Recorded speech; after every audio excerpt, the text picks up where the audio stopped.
We're good.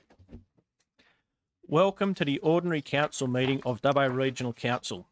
I advise that this meeting is being streamed live to the internet.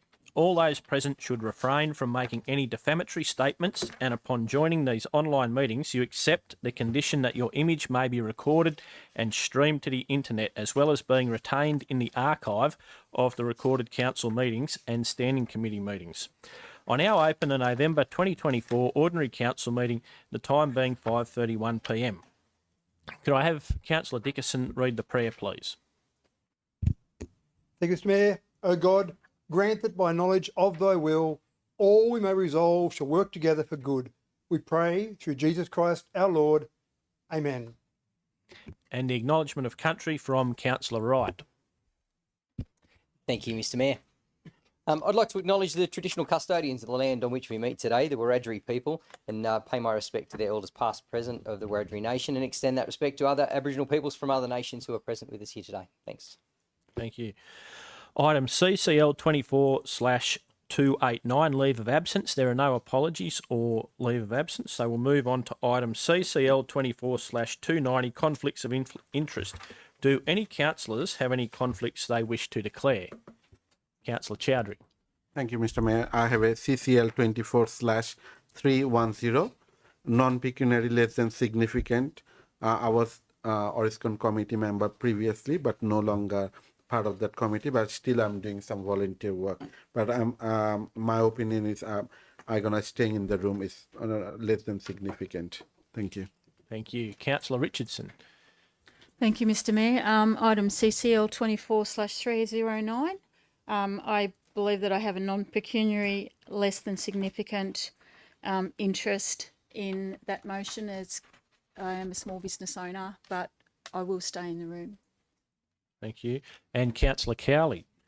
Yes, thanks, Mr. Mayor. Regarding CCL 24/300, I have a non-pecuniary less than significant interest as a member of the Rotary Club of Dubbo Macquarie that is usually responsible for cooking the barbecue at the Australia Day festivities, and as a volunteer member of a not-for-profit organisation, it's not significant, and I will be staying in the room. Thank you. Item CCL 24/291, public forum. I'll now run through the rules for public forum.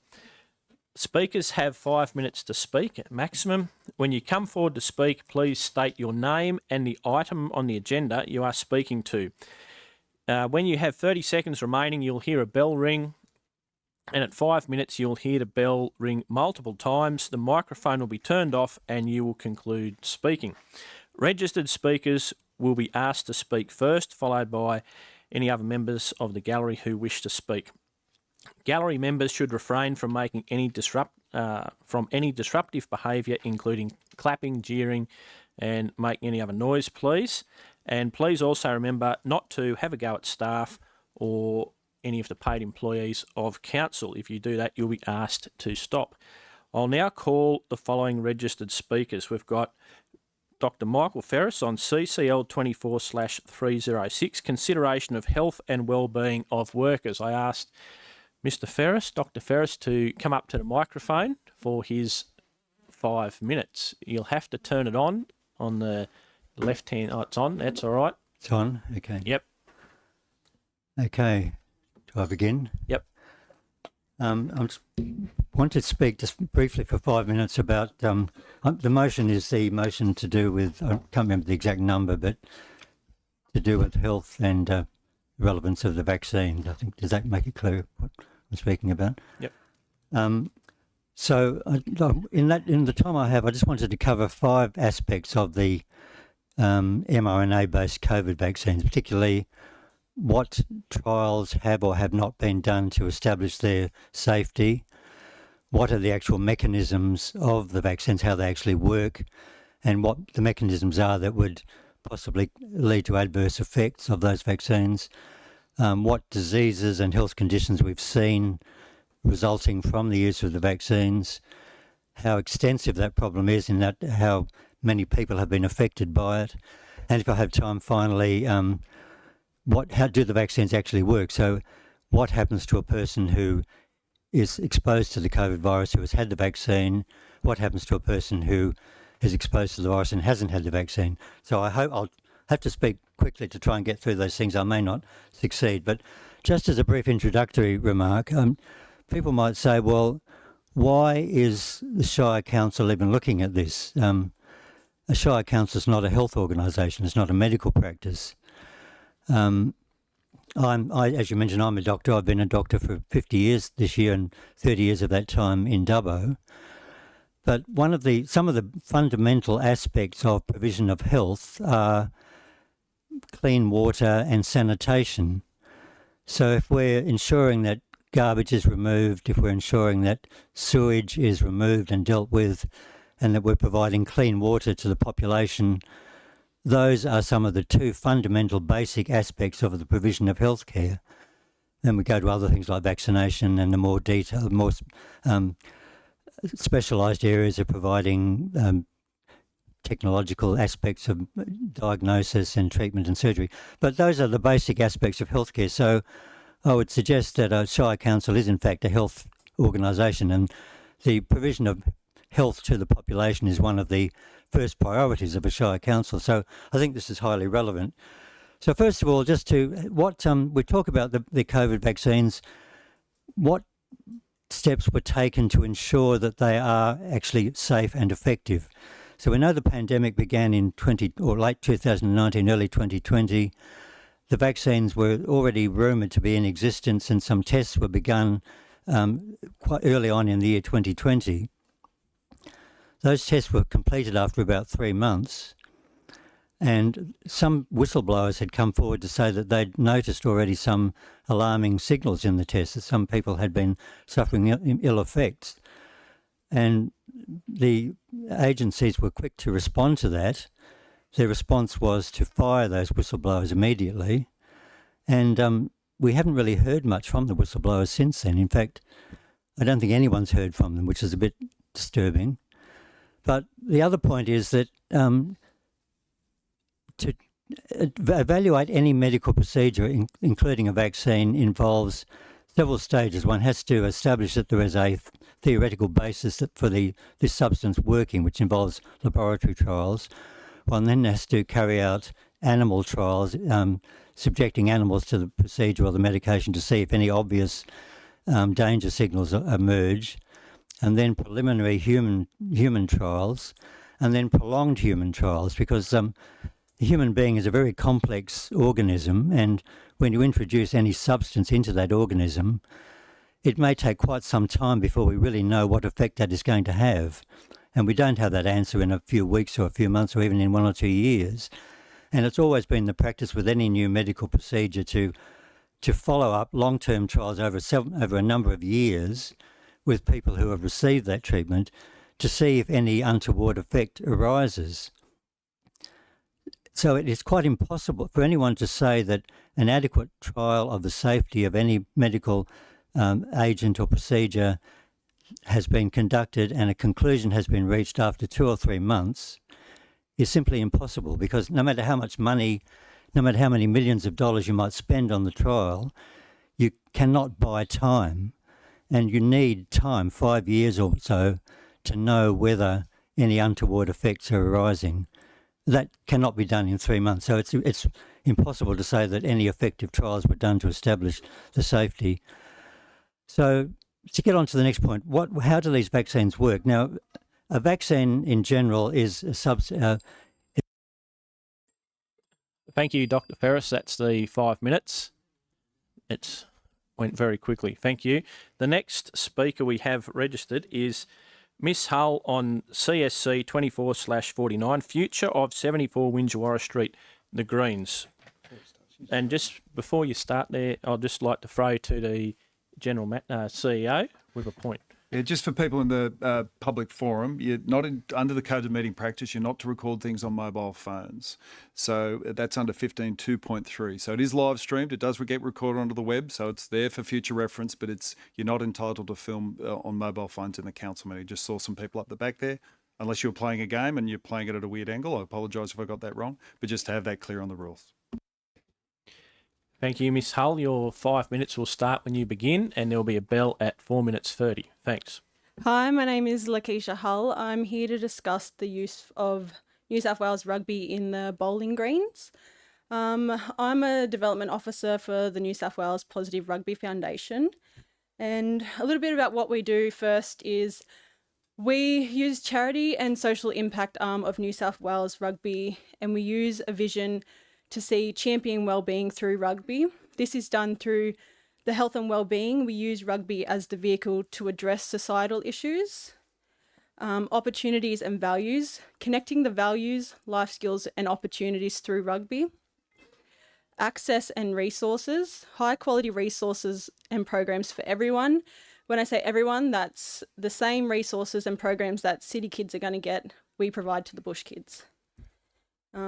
This is done also through Rugby for Good. We are flipping the model from traditional rugby by focusing on community needs. We're doing this by connecting with different services within the communities and addressing what their needs are and how we can help improve them. Similar to their societal issues, we will work with them to see what we can help improve on. We can see that this is having a positive impact in the communities. A couple of the programs that we run out of our hub, we have our holiday break that's focused on 12 to 24-year-olds. We have run 130 camps in the last 12 months. This is delivered across regional New South Wales in the Western Plains, Central West and Central North. So this is essentially 3 to 4 hour rugby sessions. We would do 2 a day. That's 2 different towns, and we would do that for the whole 2 weeks of the school holidays. We have Tackle Life. This is a major focus that we have. It's a 20-week life skill and rugby program. First 10 weeks, they're learning how to coach, and they're giving back to their community by coaching in their junior rugby or senior rugby, and then also helping by joining their primary schools and coaching their kids. The next 10 weeks is them learning life skills that they're actually going to be able to take through out of high school. We have Get Talking. This is a mental health workshop and education support services that we run out of our hub. We have Coach Education about mental health. I run Safe Talk workshops, and that's about suicide prevention that can be run from our hub for rugby people, anyone older than 15 pretty much. We go to schools and we run that. We also have Tiny Tars. So while I was working with rugby, I studied for my diploma in early childhood education and care. So through that, I've designed a rugby program for 3 to 5-year-olds. And that it not only focuses on rugby skills, I designed it to build on their social, physical and cognitive development. It started in Narromine, we've gone to Coonamble, Walgett, and we've just introduced it into preschools in Dubbo. So we've piloted that at Peppercorn and Good Start Wheelers Lane, and it was a hit. They said they would love to have us again next year. With Tackle Life, we had the Delroy College reach out to us because they had an issue with their girls and their behaviour and their attendance. So we will bring Tackle Life into Dubbo Delroy next year. But before we can do that, we realise we need to build strong relationships with these girls to have that connection and trust with them. So for this whole last term 4, we've been going every Thursday, about 45 minutes, and we just play rugby games. We played basketball last week and just sit around and have those connections so they do feel like they can come back for Tackle Life next year. Out of our hub, we also run NASCAR. So that's just an hour of footy drills, whatnot. We have Narromine come, Wellington come, Delroy, Senior and South all come to the Dubbo hub for a session. What we want to see through Tackle Life at Delroy is the stats that we're seeing from Tamworth, Oxley High and Gunnedah. From Tamworth, they have actually had a 45% decrease in incidents from their whole school. Oxley High has decreased 91%. We are working towards partnerships with local community groups for joint use out of the hubs moving forward. Similar with PCYC, we will be using our hub for that, and they will get to come once it is improved and come back and be able to have their morning sessions with us and get to school with a bit of a better attitude and belly full of food. Thank you very much for that. That's the 5 minutes. Much appreciated. The next speaker is Ms. Marie Caton on CCL 24/306, consideration of health and wellbeing of workers. Ms. Caton, please come forward to the microphone. Same rules apply. 5 minutes. There'll be a bell at 4 minutes 30, and once 5 minutes is up, that'll be that. Thanks very much. Good evening, Mayor and councillors. I feel compelled to come to speak about the Port Hedland municipality meeting recently, where a motion was passed to send letters to our Prime Minister, the ministers of Federal Parliament and every council in Australia to cease vaccinations until safety is verified. After a prominent world-renowned scientists and medical personnel questioned and carried out rigorous testing that deemed these injections unsafe, with unsafe levels of ingredients which may cause harm to recipients. I say municipality because we said no to the referendum for councils to become a third tier of government some time ago. I am a daughter, mother, grandmother, sister, auntie, and I love my family. I want the best health outcomes for all of them, as I'm sure everyone present here does. Every television station and radio station urged us 24/7 to take a vaccination to protect our families that were deemed to be safe and effective. AstraZeneca was banned after it was announced as unsafe and ineffective when deaths occurred. Pfizer requested immunity in America and that their testing results not be made public for 75 years. I wonder why. A court said no, and since the release, we see that adverse reactions include pericarditis, myocarditis, blood clots, turbo cancer, Bell palsy, and joint pain, to name a few. The information is referred to in the letters that have been sent to you from the Port Hedland Shire Council. Now, we don't know if anyone knew about this at the time of mandating these injections. I would hope not, as one death is too many. Does Council keep track of excess deaths and causes in our local government area? I would hope Dubbo Regional Council would be on the front foot to protect its people from any harm that might come our way, as it is your duty of care, and would be looking into remedies for anyone who experienced these adverse reactions to keep your electors healthy. Again, I hear the trumpets say, oh, there might be some reactions in some people. Then I hear people saying things like, I was fine, then something happened and I haven't felt well or myself for some time. And I went to see my doctor, but they can't find anything wrong with me. Or my friend who ran a business for years is closing because he's not well and he can't go on. Or I used to run 5 kilometres. Now it's an effort to walk around the block. Or my friend was driving with a passenger and had an accident which could have been avoided, and the person doesn't recall anything about what happened leading up to the accident. What is causing it? Something is not right. I urge councillors who've received these letters from Port Hedland to make it public, check with your loved ones and the people around you, and then be a leader of our municipality and in our country and call a halt to these injections until they are deemed safe. Thank you. Thank you. The next speaker we have registered is Mr. Jason Yelverton on the conduct of Arana Pistol Club.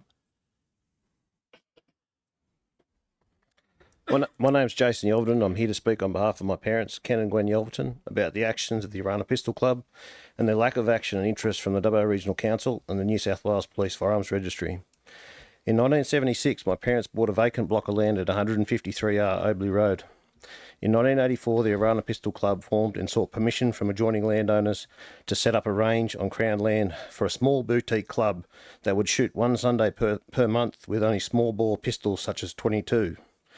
When my family moved to Dubbo in 1990s, we became more aware of the activities of the Arana Pistol Club and their complete disregard for its neighbours, our safety, the safety of our livestock, and the ability for us to enjoy and work our land.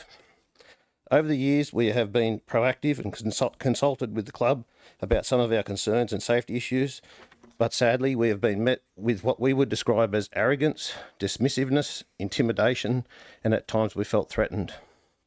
About 1/3 of our property is covered under a range danger area. On many occasions, we have been on our land undertaking work when we would hear gunfire, and I can't tell you the feeling when you hear a terrible sound of a bullet ricochet buzzing over your head or kicking up dirt in the paddock near you. We have repeatedly requested that the club to notify us of any activity at the range so we could work with them, but on too many occasions this simply didn't happen. My parents have witnessed a person at the range near midnight using laser sight shooting, people attending the range alone using guns that sounded like rocket launchers, and on one occasion my mother was so scared that she called the police because of the extreme noise and the smell of gunpowder. On one occasion we found our horse had been hit by a stray bullet, spooking it, and it ran through a fence, staking itself into a steel post. It had been caught in the fence, which required the vet and lengthy rehabilitation. In 2018, we exhausted all the avenues, and we and our neighbours found that we could revoke our permissive shooting rights that the club required to shoot. But since then, the club have continued with unauthorised building works. The Pistol Club have indicated through an email in September 22 that they are moving towards a range that does not require our permission, and in his words, we are simply staying proceedings. And at the point the shooting recommences after approval from New South Wales Firearms Registry, the committee will control shooting times and has envisaged that this may involve shooting 7 days a week. For the past 8 years, we have engaged a local solicitor to assist, and on many occasions we have written to council with no reply, or when we have spoken it has been a promise of action only to find out that no action has been taken. We were informed by a council staff member that council had never visited the range until 2022, even after all the letters of safety concerns that we had raised over the many years, and we have rarely been contacted by the Firearms Registry or other stakeholders involved. We have become aware that not one structure on the range has been approved by council. This is not just a council concern, but also under the New South Wales Firearms Regulations, which also states that under Section 91, offences related to shooting ranges, that a person must not alter an approved shooting range without prior approval from the Commissioner. One would only expect that the Commission's approval would be given once local council DA was approved. In a letter sent to council and other parties from our solicitor only last week, we raised issues about the latest conduct of the Arana Pistol Club and no proper regard for the preservation of public safety or the peace when they arranged to undertake acoustic assessment with less than 24 hours notice. The club placed a letter in our mailbox and notified our solicitor's office at 1:30 p.m. on November the 7th of the proposed assessment, which would take place at 10 a.m. on November the 8th, which involved 4 firing sessions of up to 50 rounds. They indicate in the letter that they were undertaking the assessment as a requirement of Dubbo Regional Council. Under licence from the New South Wales Firearms Registry, and in speaking with the licensing sergeant on the morning of Friday the 8th of November, he had no knowledge of the shooting that was proposed and had to call the Firearms Registry when it opened at 9 a.m. to get information. This simply is not acceptable. We have a letter from Mr Dougal Saunders in 2022 stating that after making inquiries with the then Police Minister, Mr Toole, that the removal of our permissive shooting rights, that the subsequent suspension of the Arana Pistol Club from conducting shooting activities remain current now. There are so many issues that we would like to raise, and we would appreciate an opportunity to speak further with councillors, as 5 minutes really doesn't allow enough time for the gravity of the issues that we and our neighbours face. How would you like to have this happening to your family and your children and grandchildren? Thank you. Thank you very much. Right on time. There's still 10 minutes to go of public forum. Any speakers? You're allowed 2 for and 2 against an item. We've already had 2 for the consideration of health and wellbeing of workers. If there are any other people in the gallery that wish to speak on any other items other than that one, because we've had 2 for, please come up to the microphone. There's about 9 minutes to go. You'll have your 5 minutes, state your name and the item. If there are none, then we'll move on with the program.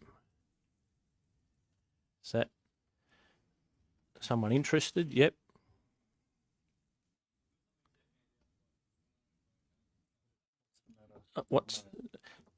No, you won't be able to, I don't think. What's the matter? Which Matter item? is renewable energy. All right. Can you state your name, please? Yeah, my name is Michael Frangos. Thank you. And I'm from just stick Indigenous to the Energy Australia. Renewable energy, yep. Time will start now. Hi everyone, I'm Michael Frangos, as I said, from Renewable Energy, from Indigenous Energy Australia, and I'm just here to talk about renewable energy and what opportunity renewable energy might offer the community. We're IEA, or Indigenous Energy Australia. We work across Australia, and we've been going for 8 years now, looking at how to get generational outcome for First Nations and other communities from renewable energy and other infrastructure. As an organisation, we solve a problem, and that problem is that infrastructure is being developed on a 20, 50, sometimes 100-year horizon, and often the benefits for the communities whose land though that infrastructure is on, or who that infrastructure serves, they don't see 20-year or 50-year or 100-year benefit. So as an organisation, we work across the country with governments, industry, communities themselves, to ensure that we start to produce generational infrastructure. And all that means is, as long as the things in the ground, the community are benefiting from it. And that's more active benefit than, you turn your lights on, you get electricity in the renewable energy sense.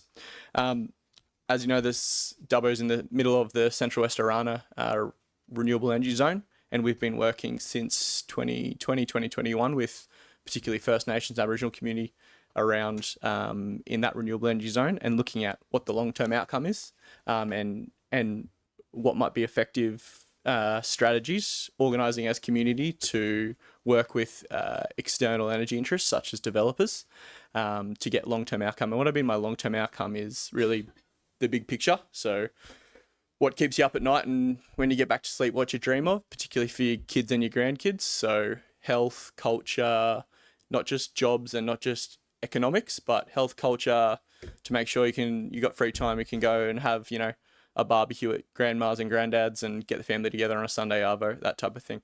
And we've been working in this community for a while now. I live in Melbourne, and I'm a Queenslander, so don't hold that against me. But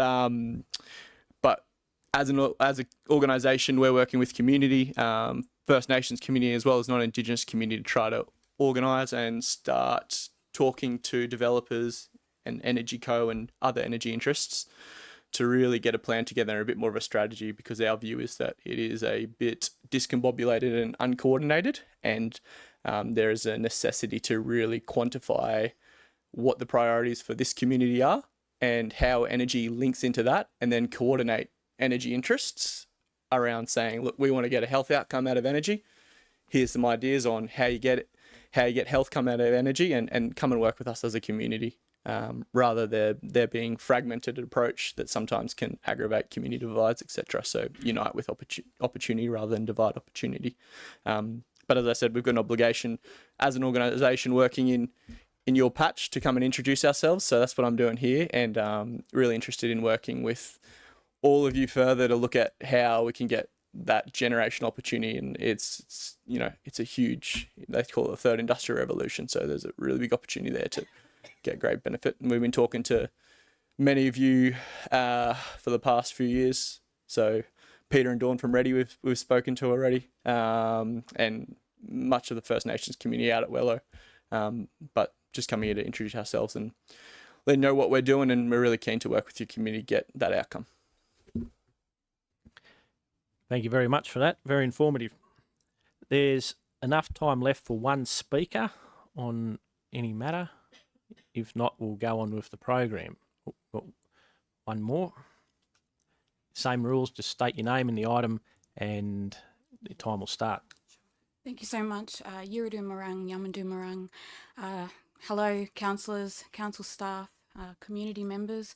I'm actually here accompanied with Michael Frangos. I'm the Community Engagement Specialist for Indigenous Energy Australia, and I just wanted to briefly speak on what Mick has already touched on, but really focusing more on community engagement.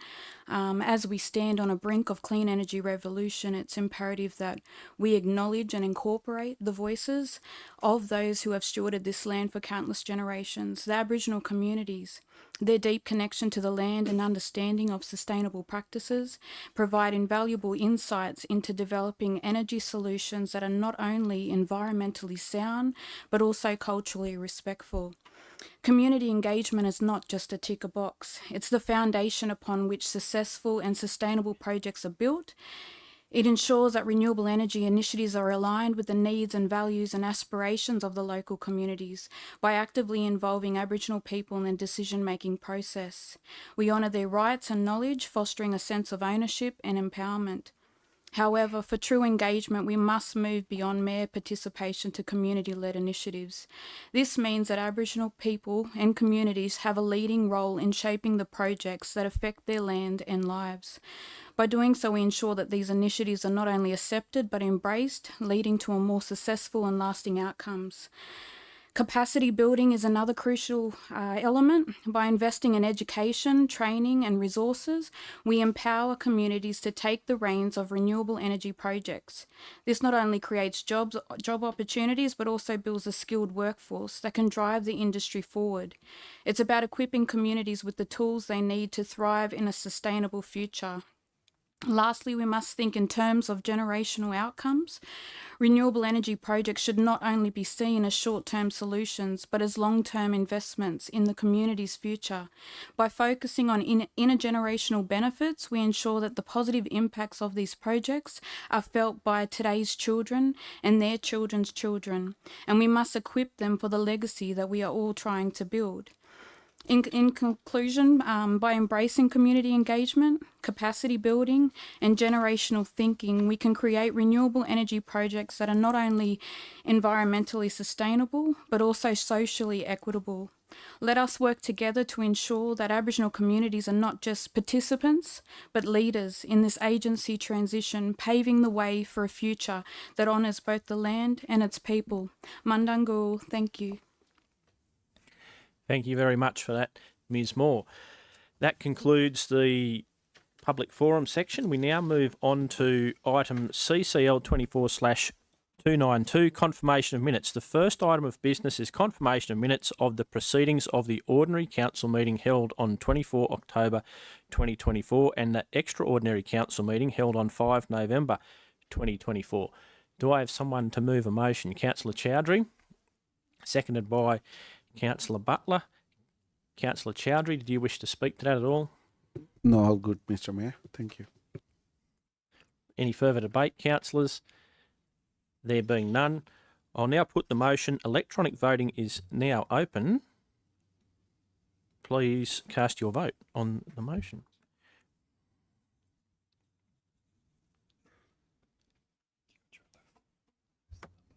I'll now close the voting. Motion carried unanimously. Item CCL 24/293, National Local Government Customer Service Network Awards, presentation to the Customer Experience Team. This is a very special moment in the meeting where we get to recognise some outstanding efforts by the staff. It's so good. I've got a little blurb here to read out on what the staff have won so that I don't miss any of the recognition. On behalf of WA Regional Council, I'd like to recognise the Customer Experience Team for their recent win at the National Local Government Customer Service Awards. The team took out the Innovation of the Year category for their work to bring our cemetery bookings online in partnership with our cemeteries team. This resulted in the development of a streamlined cemeteries management system for customers and funeral homes, resulting in a 60% reduction in processing times, a 75% increase in customer satisfaction, with users appreciating the 24/7 service access, and a 40% reduction in the administrative workload. Most importantly, it's made things easier for people, often during a very difficult time. The team was also highly commended in the Team of the Year category. Tonight, this evening, we have Caitlin Colliver, Tammy Pickering and Lachlan Cusack here on behalf of the Customer Experience team, and I'd like to represent the award to them and pass on Council's congratulations for a job well done. Thank you. If those people could come out the front and we'll do a little presentation for the camera.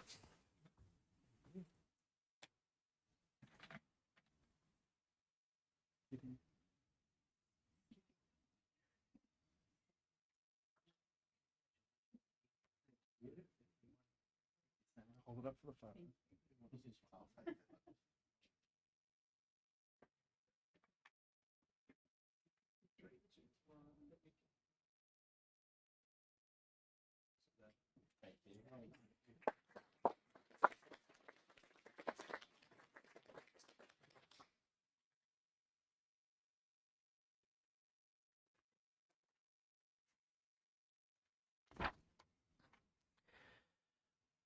A well-deserved award for the whole team involved. The next item is item CCL 24/294, Mayoral appointments and meetings for myself, Mayor Josh Black. The motion is that the information contained within the report be noted. I've moved that. Is there a seconder? Councillor Cowley, thank you. I don't have anything to say about that. Any debate? Councillor Ivey. Thank you, Mr. Mayor. Not a debate, just a question. I notice in those appointments you have listed, I think for the first time, that it's been listed that telephone conversations took place. And I just wondered why they were included. Were they of particular importance, or was the issues discussed in those telephone conversations of particular importance? And if so, could I just refer to the 3 telephone conversations, one with John Ryan, one with Peter Rothwell, and one with Ms. Sidoti.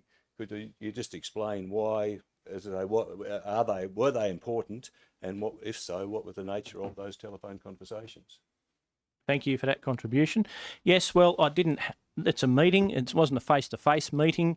There's no actual policy around the inclusion of items in meetings. With Mr. John Ryan and with Pete Rothwell, it was to do with their ideas on crime prevention strategies in Dubbo and how we could be doing things there differently, and what council could do to help lobby people or put programs in place, etc., and what we could do to get more resources for Dubbo from the state and federal government. So that was those 2 conversations. And it wasn't a face-to-face meeting, but it was a meeting. I can change the phone. You can move an amendment if you like to change phone to meeting. It's up to you. And the Sidoti one, which page was that on, please?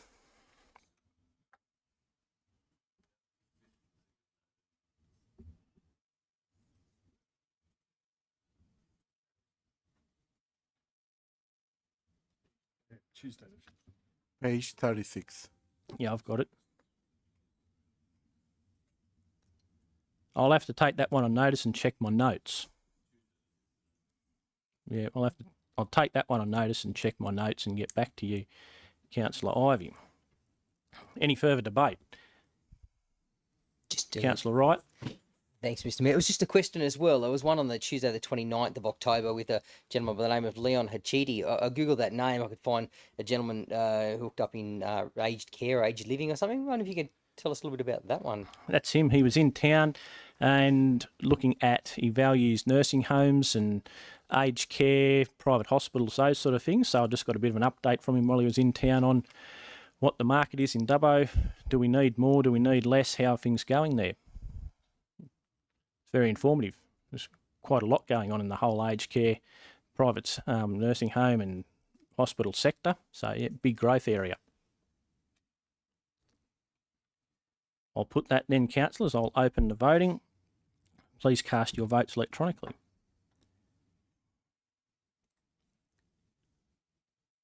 I'll now close the voting.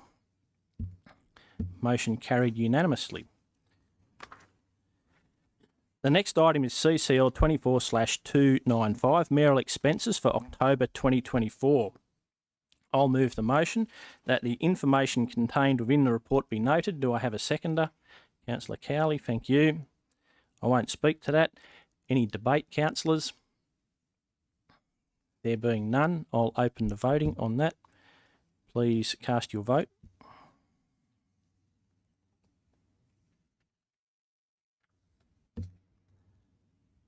I'll close the voting.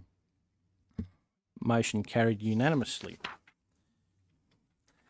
The next item is CCL 24/296, Ballymore Village Residents Petition. Do I have a motion that someone, Councillor Chowdhury, could you move that motion, please? That the petition from the residents of Ballymore Village be noted. Thank you. Yeah, I moved. And a seconder, Councillor Ryan, thank you. Councillor Chowdhury, would you like to speak to that? Thank you, Mr. Mayor. I'd like to just briefly say, it's good to see all this Ballymore Progress Association, they come together and that villages put some signage for their ongoing drainage issue.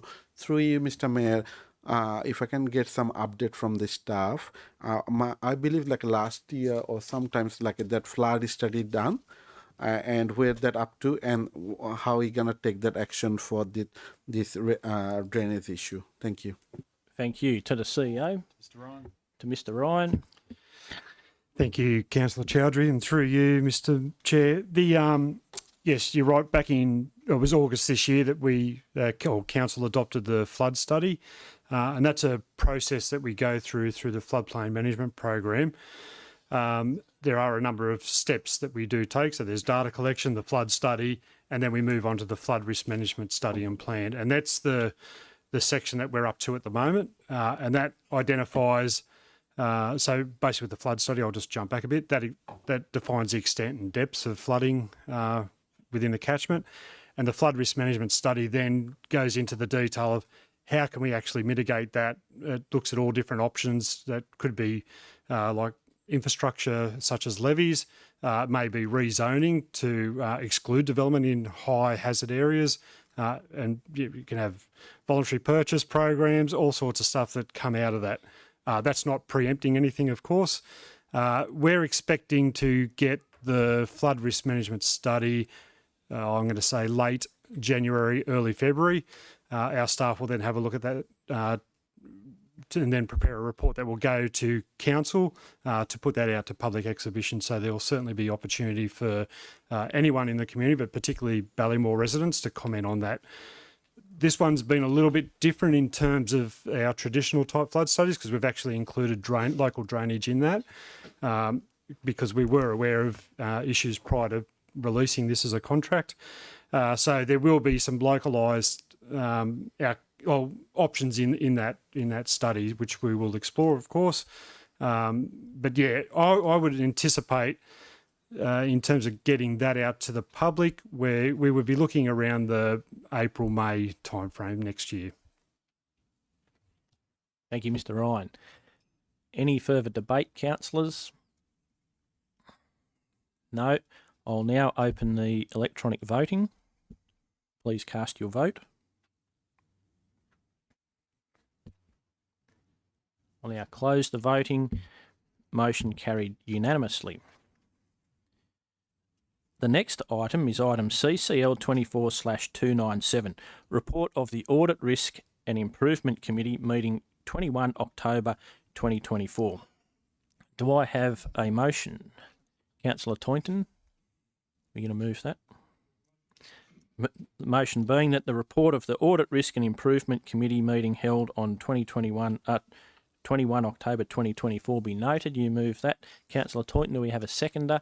Councillor Chowdhury, thank you. Councillor Toynton, would you like to speak to that? No, thank you, Mr. Mayor.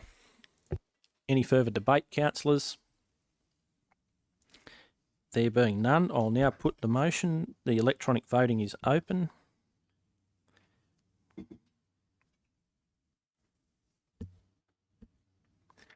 I'll now close the voting. Carried unanimously. Item CCL 24/298, report of the Infrastructure Planning and Environment Committee meeting, 12 November 2024. Do I have a motion from Councillor Butler? Councillor Butler. I move that CCL 24/298 save and accept IPEC 2449, which will be dealt with separately. A correction will be made to the minutes to Oh, hang reflect... on, hang on. Sorry? That's right. You that's just it? stop there. Yeah, I think Councillor Dickerson will read that bit out. Oh, okay. Is that correct? You're not? All right. Keep going, please. Yeah. So I'm reading it out? Right. Righto. You've So, done it. That's all okay. right. Thank you. A seconder, Councillor Toynton. Councillor Butler, would you like to speak to that motion at all? Now's my chance. Okay. A correction will be made to the minutes to reflect that the leave of absence for Councillor Dickerson... Point of order, Mr Mayor. Oh. That's not actually on the agenda to be discussed at the moment. We're discussing the rest of the committee meeting. Right. Yep. So Oh. you speak to the whole, if you want to speak to it, speak to the whole report, and that will be dealt with separately in a second. That's the item IPC 24/49. Right. Was there anything from the rest of the committee report that you wanted to speak to? No. No, thank you. Right. Any other debate on the rest of the committee? There's not. Righto. I will put that then. Electronic voting is open on all of the committee, save and accept CCL 24/298.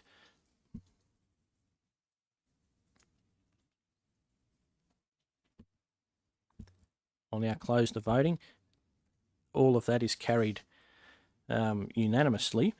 The next item will be Councillor Butler, IPC 24/49.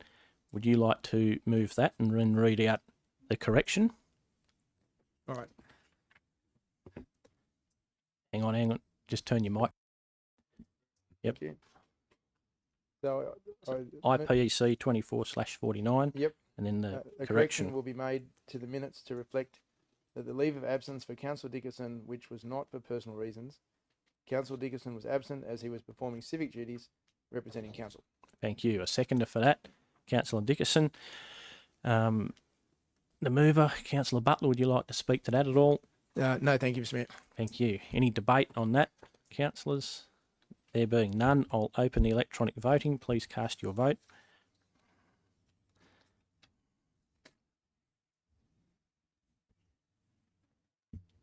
I'll now close the voting.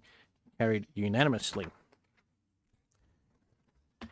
The next item is item CCL 24/299, report of the Culture and Community Committee meeting, 12 November 2024. Do I have a motion from Councillor Wells, please? Thank you, Mr Mayor. Yes, you do. I move CCL 24/299, save and accept CCC 24/41, which will be dealt with separately. Thank you. A seconder, Councillor Chowdhury. Thank you. Councillor Wells, did you wish to speak to your motion? Thank you, Mr Mayor. I just wanted to say that I felt that the actual Culture and Community Committee was it was really good to go over a couple of things throughout that meeting, given it was the first for me in terms of the chair, so I'm quite thankful for that. But also pleased to see that there was support in a sporting event next year in 2025, and also moving the master plan around the capital works for the cemetery toilets, which I think is going to eventually get moved forward because it's a great need in Dubbo and Wellington. Thank you, that's all. Thank you. Any further debate? Councillor Ivey. Thank you, Mr Mayor. I'd just like to acknowledge and the appreciation too that the work that council staff have done in relation to the lease of the Wellington Golf Club. I think it's obviously gone on for a fair while, like 18 months or something, but like all worthwhile things, if it's done properly, that extra time is warranted. And I think that the result is good for the community generally, and I would hope that it would really lead to a resurgence of or a revitalisation of that whole district around that precinct with the golf club and the caves, the Japanese gardens, the whole thing. I think it's a move in the right direction to get some certainty around the lease of that, and going forward, I think it'll be good for the community. So well done to the staff. Any further debate, councillors? right of reply, Councillor Wells, to anything there? No, thank you, Mr. Actually, I would agree with Councillor Ivey on congratulations to the staff, but thank you.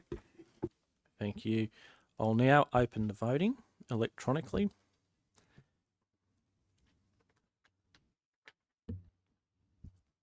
I'll now close the voting. Carried unanimously. Councillor Wells to move the item CCC 24/41, please. Sorry, the voting's still open. Not sorry. It'll come off in a second. There we go. Okay. About a 6-second delay. All right. Sorry. So I'm moving that CCL 24/299 save and accept CCC 24/41. Yep, just CCC 24/41. Councillor Dickinson, the correction. A correction will be made to the minutes to reflect the leave of absence for Councillor Dickinson, which was not for personal reasons. Councillor Dickinson was absent as he was performing civic duties representing council. And a seconder, Councillor Dickinson, thank you. Councillor Wells, speak to that. No, just a reasonable adjustment. Thank you. Thank you. Any other debate, councillors? There being none, I'll open the electronic voting. Please cast your vote. I'll now close the voting. That was carried unanimously. The next item is item CCL 24/300, report of the Corporate Services Committee meeting 12 November 2024. Councillor Cowley, do you have a conflict to declare here? I do indeed, Mr. Mayor. I have a non-pecuniary, less than significant conflict of interest to declare with regard to the Australia Day celebrations. I am a member of the Rotary Club of Dubbo Macquarie, which is usually responsible for cooking the barbecue at the that lovely event. And as a volunteer member of a not-for-profit organisation rendering a public service, it is, in my consideration, not considerable, and I will stay in the room. Thank you very much.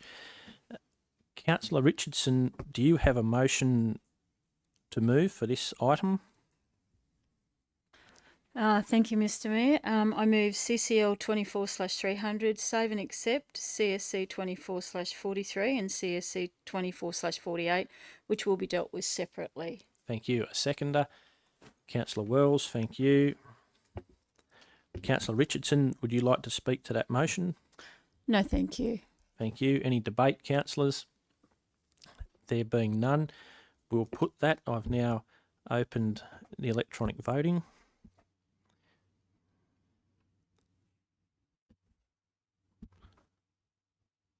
I've now ceased the voting. That motion was carried unanimously. Councillor Richardson, would you like to move the item CSC 24/43, the Councillor Dickinson correction, please? Thank you, Mr. Mayor. A correction will be made to the minutes to reflect that the leave of absence for Councillor Dickinson, which was not for personal reasons. Councillor Dickinson was absent as he was performing civic duties representing council. A seconder for that, Councillor Dickinson, thank you. I'll now open the electronic voting on that item.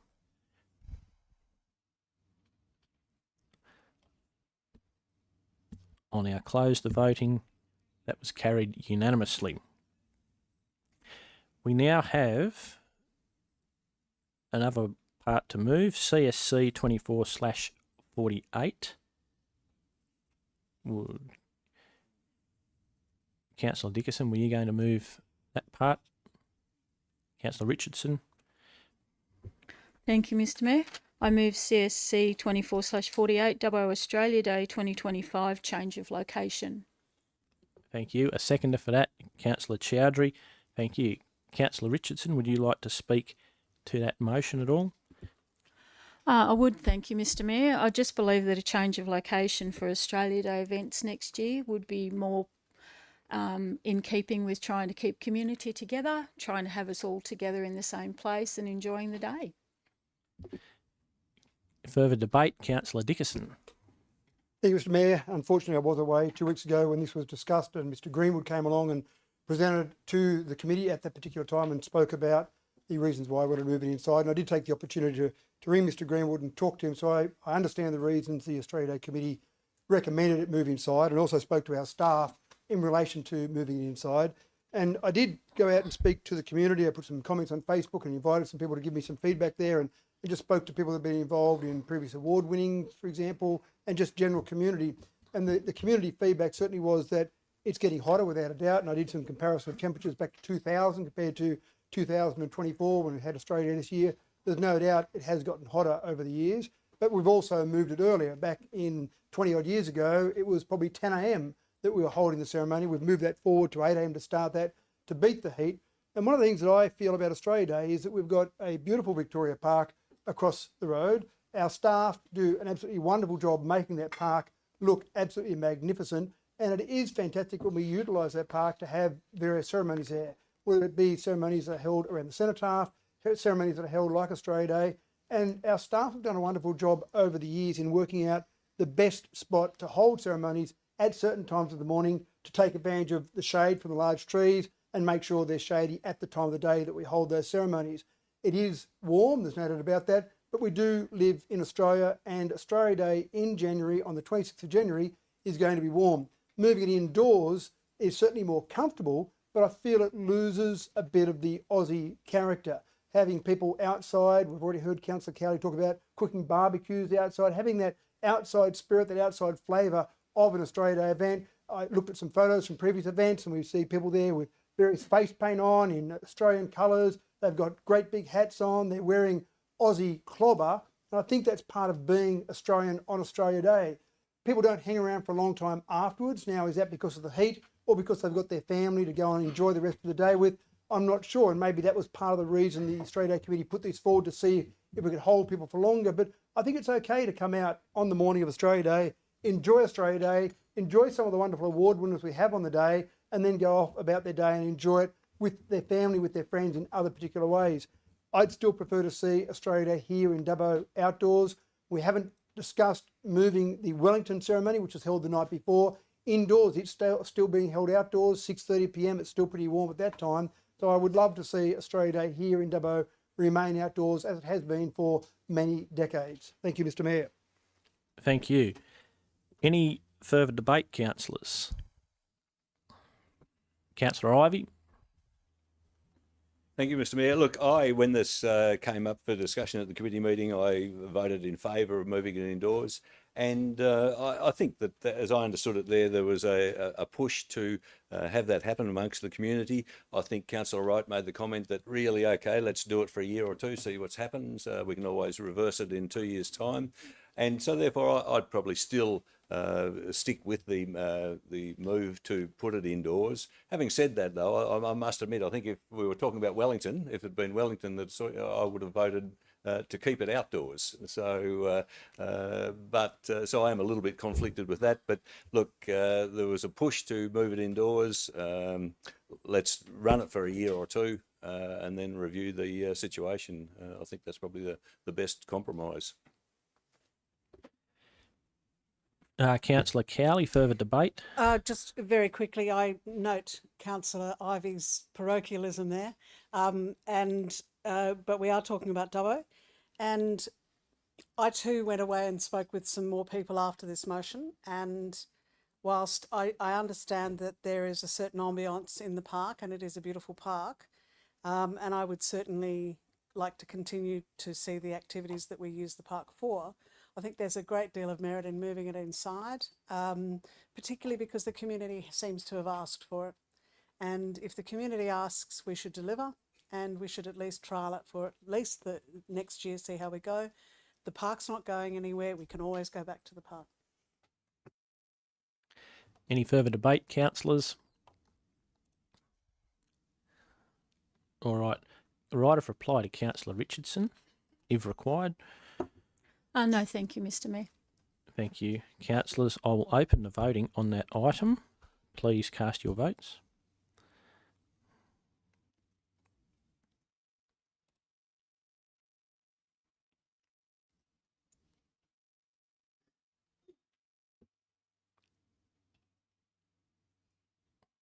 I'll now close the voting. carried 9 votes to 2. Item CCL 24/302, Public Toilet Strategy. I'll move that notice of motion, and it reads as follows. 1. In support of the draft community safety Sorry, and... point of order, Mr Mayor. I think sorry. we had 301 we skipped over. Mr. Page. Can I grab a...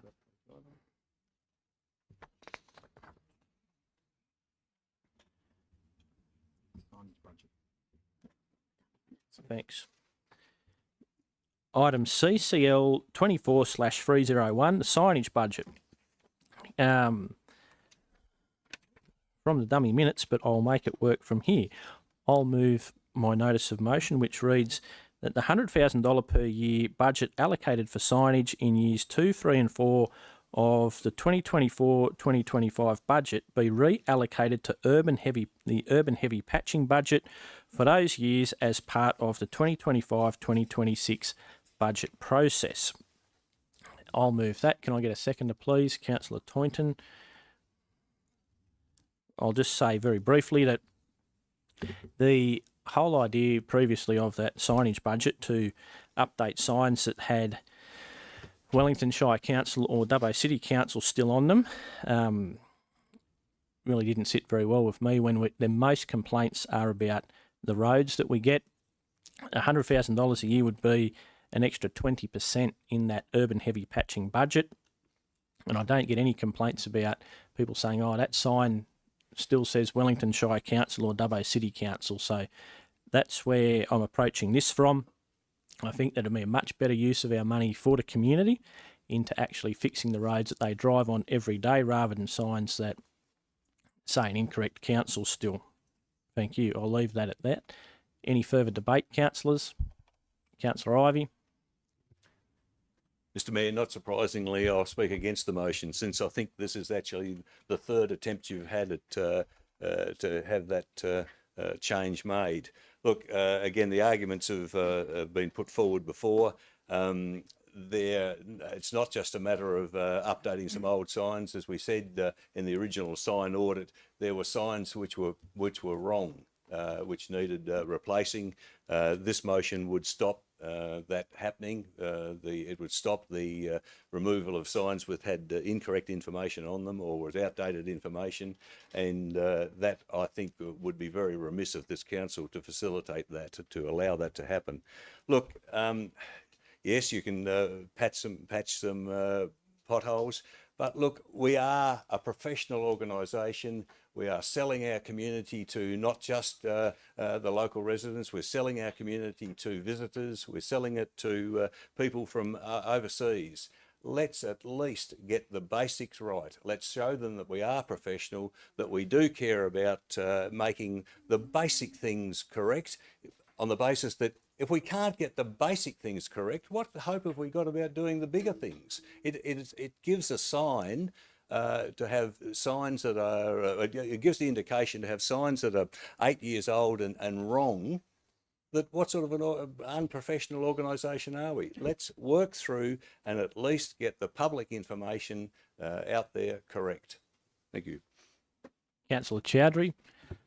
Thank you, Mr. Mayor. Yeah, I will echo with Councillor Ivey. I'll vote against this motion. I know you have a right, like a heart, you want to do some heavy patching, but I think that 100,000 is not much to heavy patching. And you know, we have a lot of tourists come to this, come through this town, and it's not reflecting like a very professional way. We still having those old, like a Wellington Shire or some other wrong information throughout our town. So I would be vote against this one. Thank you. Councillor Ryan. Yeah, look, I'd just like to speak on this one and say I support the motion. I have to disagree with the signage one. I personally know we've got potholes that have been there for 8 years, so to get those fixed over signages would be a priority. I think we need to prioritise things, and when you talk about getting basics right, roads are basics. If we can't have our cars have to be a standard to drive on the roads, but the roads don't have to be up to a standards for our cars. So I think getting the roads right and the signage fixtures can come later. Further debate? Councillor Cowley. Another rookie question, Mr. Mayor, but can we not have both? Would have to, I could throw to the CEO, would have to allocate money to that, to the CEO. Do you have anything to add to that? So what you'd be asking to do is increase a budget. We aim for a balanced budget, so you'd be either pulling funding from a forward year, or you'd be taking money from an asset renewal reserve to fund the extra expenditure. Sorry, I would add that we've got the quarterly budget review statement by which you can confirm that, depending on what the decision is on this debate. Further debate, Councillor Wright. Thanks, Mr. Mayor. Just a question, in fact. You might be able to let me know when we last received some government grant funds for some heavy urban patching. Is that something that generally comes up that council could generally put their hand out for? CEO, Mr. Ryan. Thank you, Councillor Wright, and through you, Mr. Mayor. A little while ago, we did get emergency funding, so it was the Regional Emergency Road Repair Fund. It also combined another program that we had, which was a local roads repair fund as well. So all in told, there was $12 million allocated to councils, to this council, which was based on the length of the road network that we have. And that was the formula used across the state. So those works, that funding has been going into heavy patching programs as well. And you'll actually see in the next lot of budget papers where we've brought that money out of, I guess, the allocation into individual locations, and it's noted by the term RERF, RERRF. So that's been the latest lot of grant funding that we've received, but generally we don't get grant funding for that other than using funding like roads to recovery and stuff like that. So it's a general allocation that we get that we can choose where to allocate, and then we've got a report on that. But yeah, I think I would check with Ms. Bathingthwaite if that's only general fund that we've got this year. In our allocate, not sure, sorry. So I might take that on notice for that, for what we've got for this year. But certainly we do get grant funding for that, but that RERF was a one-off because of the state of the road network across the state. Any further debate? Councillor Wright again. Just a further question, Mr. Mayor, thank you. Wonder if you might be able to let me know when was the last time we received some government funding for some sign replacements? To the General Manager, CEO. Not so much a grant specifically for that. It was a federal government announcement for the local local roads and community infrastructure funding under the previous federal government. And the council then chose to replace signage around the Tracker Riley Loop walkway, which is the new sign you've seen. So there was a general grant that was available, an amount given to us, and then council chose the divvy up of the priorities there as well. So that's the last one, I would think. I'm unaware of a specific one to fix signs at that very sort of transactional level. Councillor Wright. Thanks, Mr. Mayor. This just seemingly a bit of deja vu having this same discussion again. We've had it a couple of times, but look, I can't support it either. I've voted against it a couple of times now. Obviously, we've heard from staff there that we've got $12 million allocated to this council for some heavy urban patching. $100,000. I haven't got my calculator here, but it's a very, very minor percentage of $12 million that was allocated to fixing some potholes in the road, which I would imagine $100,000 is not going to go very far anyway. I'll just echo the comments of fellow Councillor Ivey and indicated we are a professional organisation and we need to look the part. People don't complain to me about the signs, they complain to each other that look, this council can't even get the simple things right, and they might necessarily complain to us in writing, but certainly the murmurs out there that indicate that we don't look as professional as we should. So some of these signage signs could be argued that they need to be replaced due to safety. If that's the case, then $100,000 in a substantial budget this council carries isn't a huge amount to contribute towards that over a number of years. So I'll vote against this one. Councillor Dickerson. Thank you, Mr. Mayor. I do like the process we went through with this one, Mr. Mayor. Councillor Ivey did bring a notice of motion forward back in 2023 to look at the signs and do a sign audit. And that sign audit was done by our staff. And in that audit, they found approximately 265 signs. From memory, about 204 of those signs were in need of immediate and urgent attention They costed that out at about $785,000. Now, that was too much to put into any annual budget. So in February this year, this council voted to spend $100,000 per year over 4 years to start to address that $785,000 amount that we would need to address those signs across the LGA. That was quite sensible. And again, that audit was done by our staff, looking at them from a directional, from a safety perspective, from an informational perspective, and also from a professional perspective. The signs were needed for a whole range of different reasons to make sure they were accurate. And I do remember seeing a sign just the other day when this resolution was, or this notice of motion was brought forward, and I pulled up in a particular area and I looked at the sign there, and it did have Dubbo City Council logo, which is now 8 years out of date. It did have a sign that looked a bit faded, and you had to read it closely to work out what it said to do. And at the bottom, it was signed off by A.G. Kelly, Town Clerk. Now, A.G. Kelly hasn't been the general manager here for over 20 years. In fact, Tony Kelly is no longer with us. So it really gave me a clear indication that these signs looked like an organisation that didn't really have its act together. Councillor Wright's brought forward the $12 million. I'd also go further and say that Mr Ryan has a budget of about $30 million to use for the various assets he's got to maintain, and he needs every cent of that. But there's a lot of money that goes towards roads. $100,000 out of that overall budget is not a lot, but also would not make a huge difference, to Councillor Ryan's point, not make a huge difference to the roads, because $100,000 in roads does not go very far. But $100,000 in our signs would make a significant difference, in particular $100,000 per year. I suppose the other thing that strikes me in this is that to be a professional organisation, you need consistency. And I don't know what's changed from February, when we first voted to put $100,000 a year into our signs, and then June, when we considered our budget, and we put another, or we confirmed that $100,000 per year over the next 4 years. And here we are in November. I don't know what's changed from those two previous times. And people look at an organisation to see how consistent they are, whether they flip-flop all over the place or whether they're consistent in their decisions and they carry through with those decisions. And I'd say that this is one that we want to carry through on. If you really wanted to change it, I would suspect the best time to do it would be as part of the budget process next June, when we will be considering the budget for the next year and for the next 4 years. And that might be when you look at all of the components of the budget, not just one aspect of the budget, which is just the signs budget. So I also will be voting against it because I want to see this organisation looking professional, making sure we have a professional image out to the public, and make sure we continue on with that sign replacement. Thank you, Mr Mayor. Any further debate, councillors? Councillor Chowdhury. Thank you, Mr. Mayor. I just have a question. If we take out that signage budget tonight, so what other alternative option through you, Mr. Mayor, to the staff, if they can give us some update, like how, if there any other additional funding they can apply through the government or any other funding source? Thank you. To the CEO. Look, for regulatory signage and such, that I doubt there'd be a grant program. It'd be considered as core business. I'll point out that this is for future financial years as well. So this will be a decision tonight. We'd factored this decision in building the draft budget, whatever that decision may be.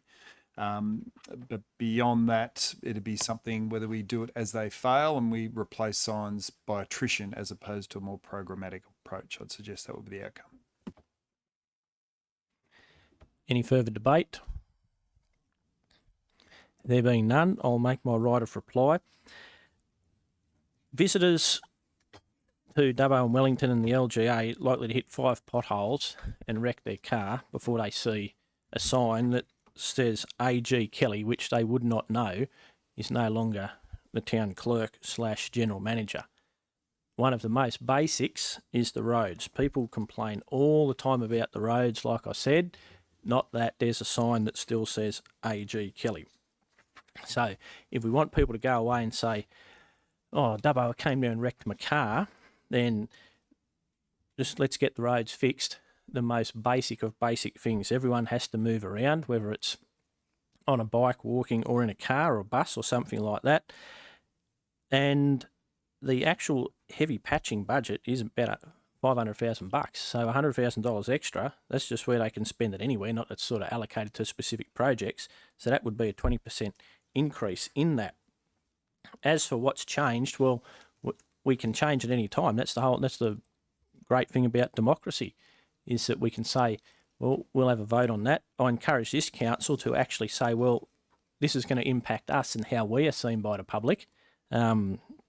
And it's like you don't have to do what the last council did. This is a new council with new councillors, so don't just accept what was given to you from before. That'll do, councillors. I will now open the voting.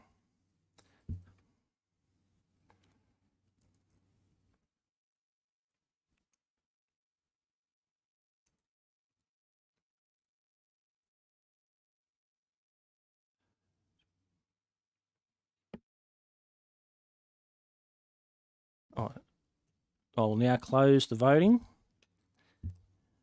Carried 6 votes to 5.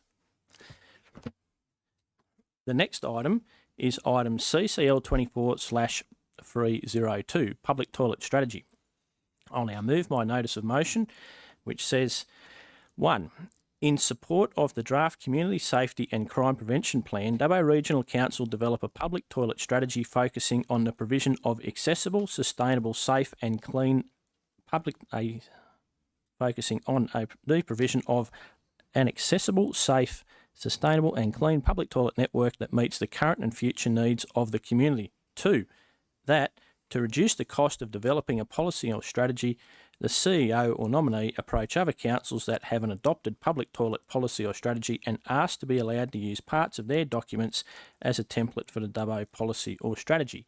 Could I get a seconder, please? Councillor Richardson, thank you.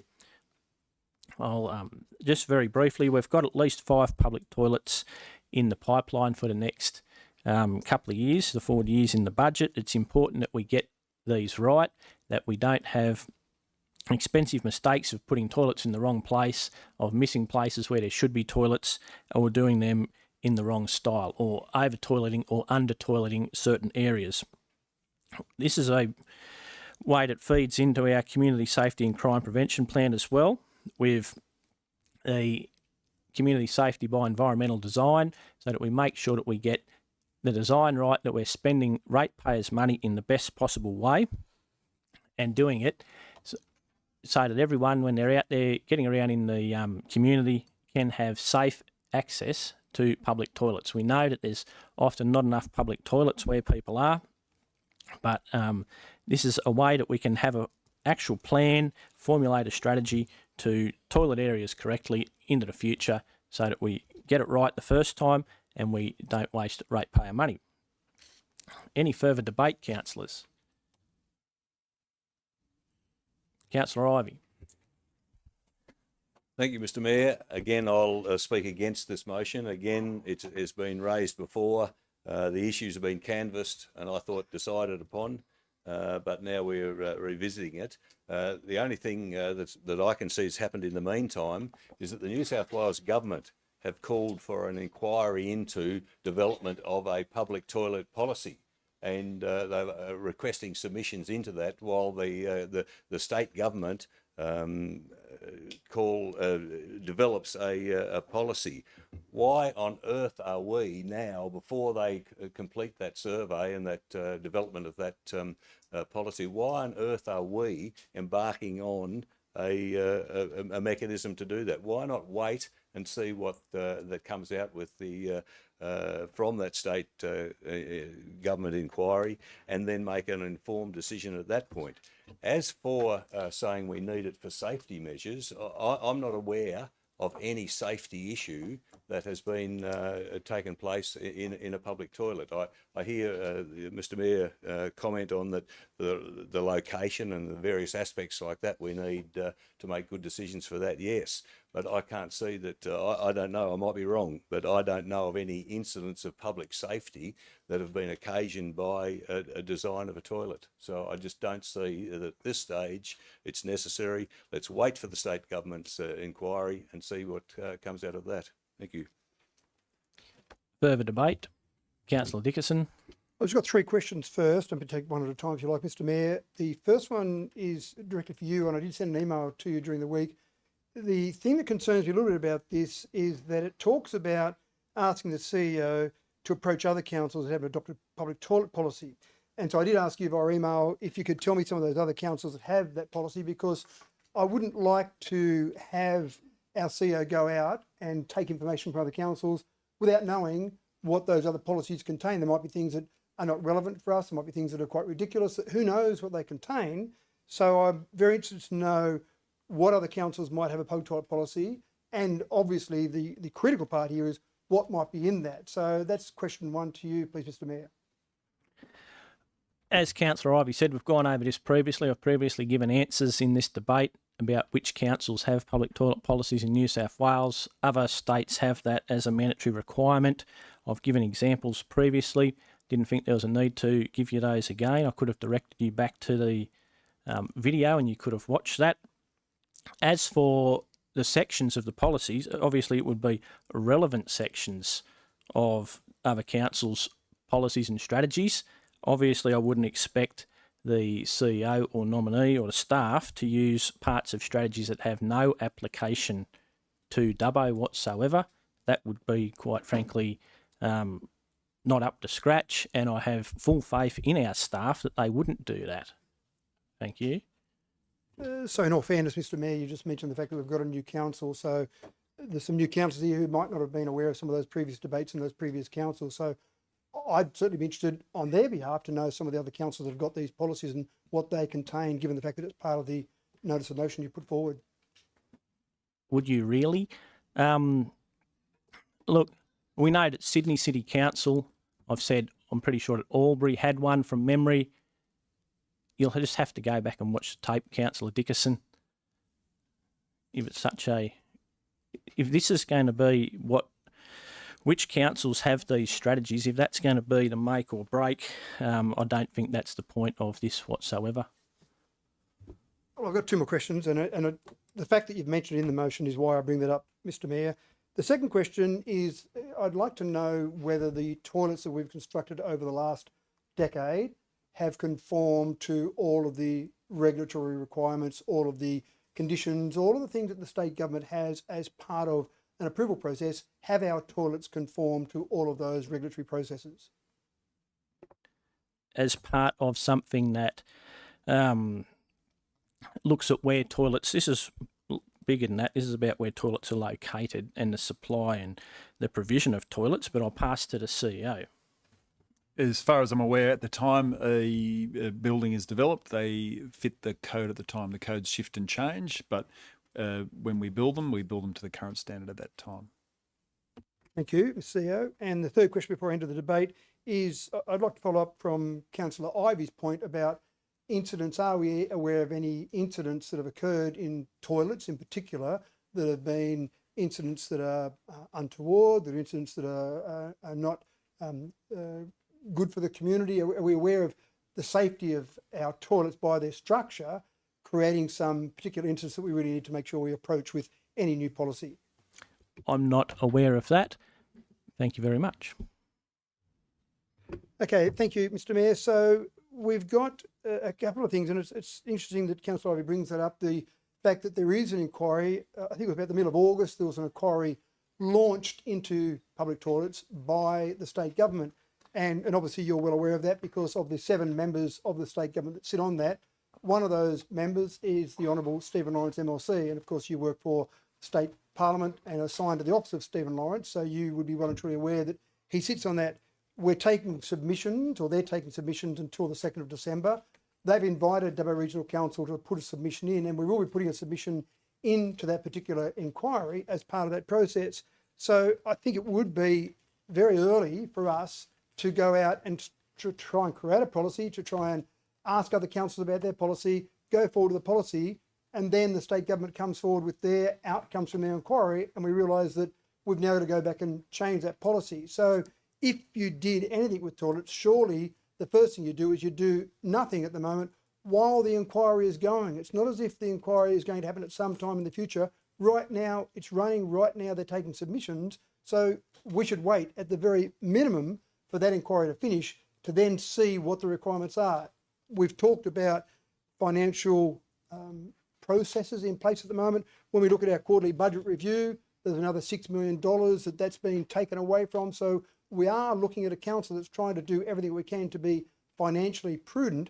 And I think this would be a waste of council resources given the fact that we don't really know what that public inquiry might have a state government perspective. It has been visited before. Again, this was visited in February this year, visited again in June this year. We've got a process that we're going down with, and each toilet, in previous debates, each toilet that we build is typically bespoke to that particular area. So it makes sense to build and design that toilet for that area. I don't think there's anything achieved by having a public toilet policy, but let's wait and see what the state government comes up with and then go forward with that particular process. So I'll vote against this at the moment, based on the fact that we've got to wait till that state government inquiry comes forward. Thank you, Mr. Mayor. Councillor Cowley. Leaving aside the issue of the inquiry to Parliament, I'd just like to take issue with something that you said, Councillor Ivey, about the safety of toilets and the fact that there is no safety issue. You've clearly never been a middle-aged woman looking for a toilet at night, at dusk, or in the early hours of the morning. It's not about the design of the things, it's about lighting, it's about the situation of it. There are a whole bunch of things to be considered, but please don't diminish the idea of safety because there hasn't been any incidents. To quote the castle, it's the vibe of the thing. I'll take that as a comment for. Any other? Councillor Toynton. I'd like to speak for this motion that the design of the toilet has to be taken into account. You don't want to be going through in and around a corner and around another corner where someone could be lurking, pull a knife on you. There's been plenty of incidences recently with stabbings. I don't want to be stabbed by going to a toilet because it had to be designed to have around corners and leave blind spots because its construction method dictated that, such as the 3D printed toilet. I'm sure that could have been designed much more user-friendly with much more safety, lighting, accessibility. So I'll be speaking for this motion. Thank you. That's 3, 4 and 2 against. Any other further debate? Councillor Wells. Thank you, Mr. Mayor. Just listening to the discussion, and I absolutely take and hear everybody's points. So I'll be speaking for this motion in terms of, as I have in the past, that it's really important that we have, like what I'm seeing, what's happening with the cemeteries. We're doing a bit of there's some work happening there. I think it's really important that we probably are ahead of the game in terms of the state inquiry that's happening at the moment. There's no determination whether that inquiry will give us what we need out of that. So why not be a leader and a trailblazer in that way? I too am very concerned about particular safety concerns, and also where we place them and what we use. They can be bespoke, but as a mother and a grandmother and a great-grandmother, it's really important that my children and grandchildren go to a safe environment when they go to the toilet, whether they've got a parent standing outside for them or not. They've got to be accessible for people with disabilities. So I don't see an issue with us having a policy that helps us build the right type of facilities going forward in our community. I think that's, whilst we've based our previous buildings on bespoke reasons or particular policies and they've met standards, that's fine. Why is it a problem for us to not want a policy that dictates to us in our LGA to have safe and appropriate toilet facilities? Thank you, Mr. Mayor. Thank you. Any other debate, councillors? Councillor Wright. Thanks, Mr. Mayor. I might as well have my 2 bobs worth as well. Look, I know you mentioned something about location of toilets, and I don't think this has got so much to do with location of toilets. I know we've got a number of them coming up in the budget over the next couple of years, and I believe all of those are just replacement facilities, which will happen in the same location as the current facilities are, apart from those couple of ones at the cemetery which Councillor Wells just referred to as well.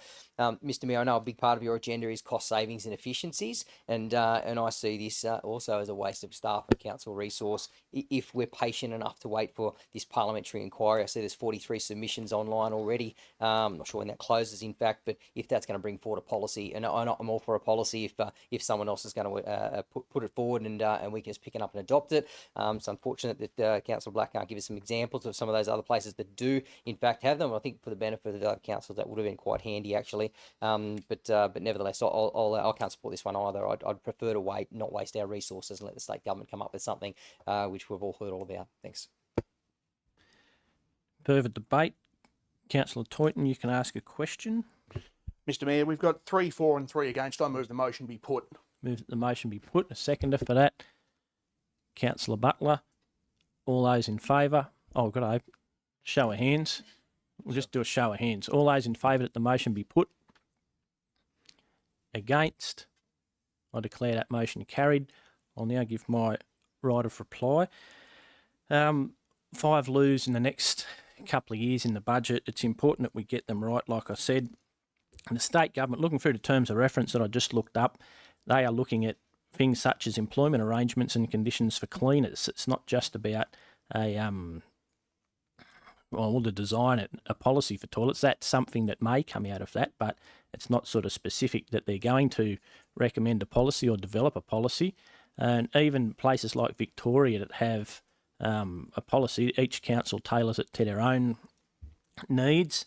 As for safety, even Peter Dutton said that he, as a policeman, he didn't let his kids use public toilets for some of the stuff that he had seen occur to other children, tragically, and women in public toilets. So we need to make sure that we do everything that we can to follow the best practice and get the safety right around those public toilets.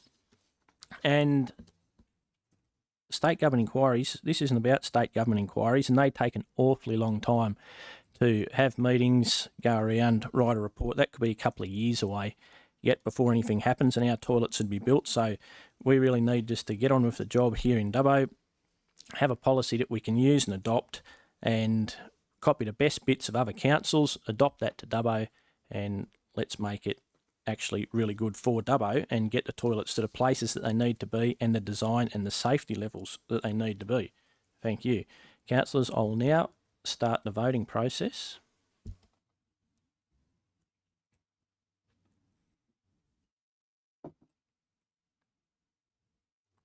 I'll now close the voting. Carried 8 votes to 3. The next item is item CCL 24/303, consideration of road safety officer role. Councillor Toyton, would you like to move your notice of motion, please? Yes, Mr Mayor, as it stands. And seconded by Councillor Cowley.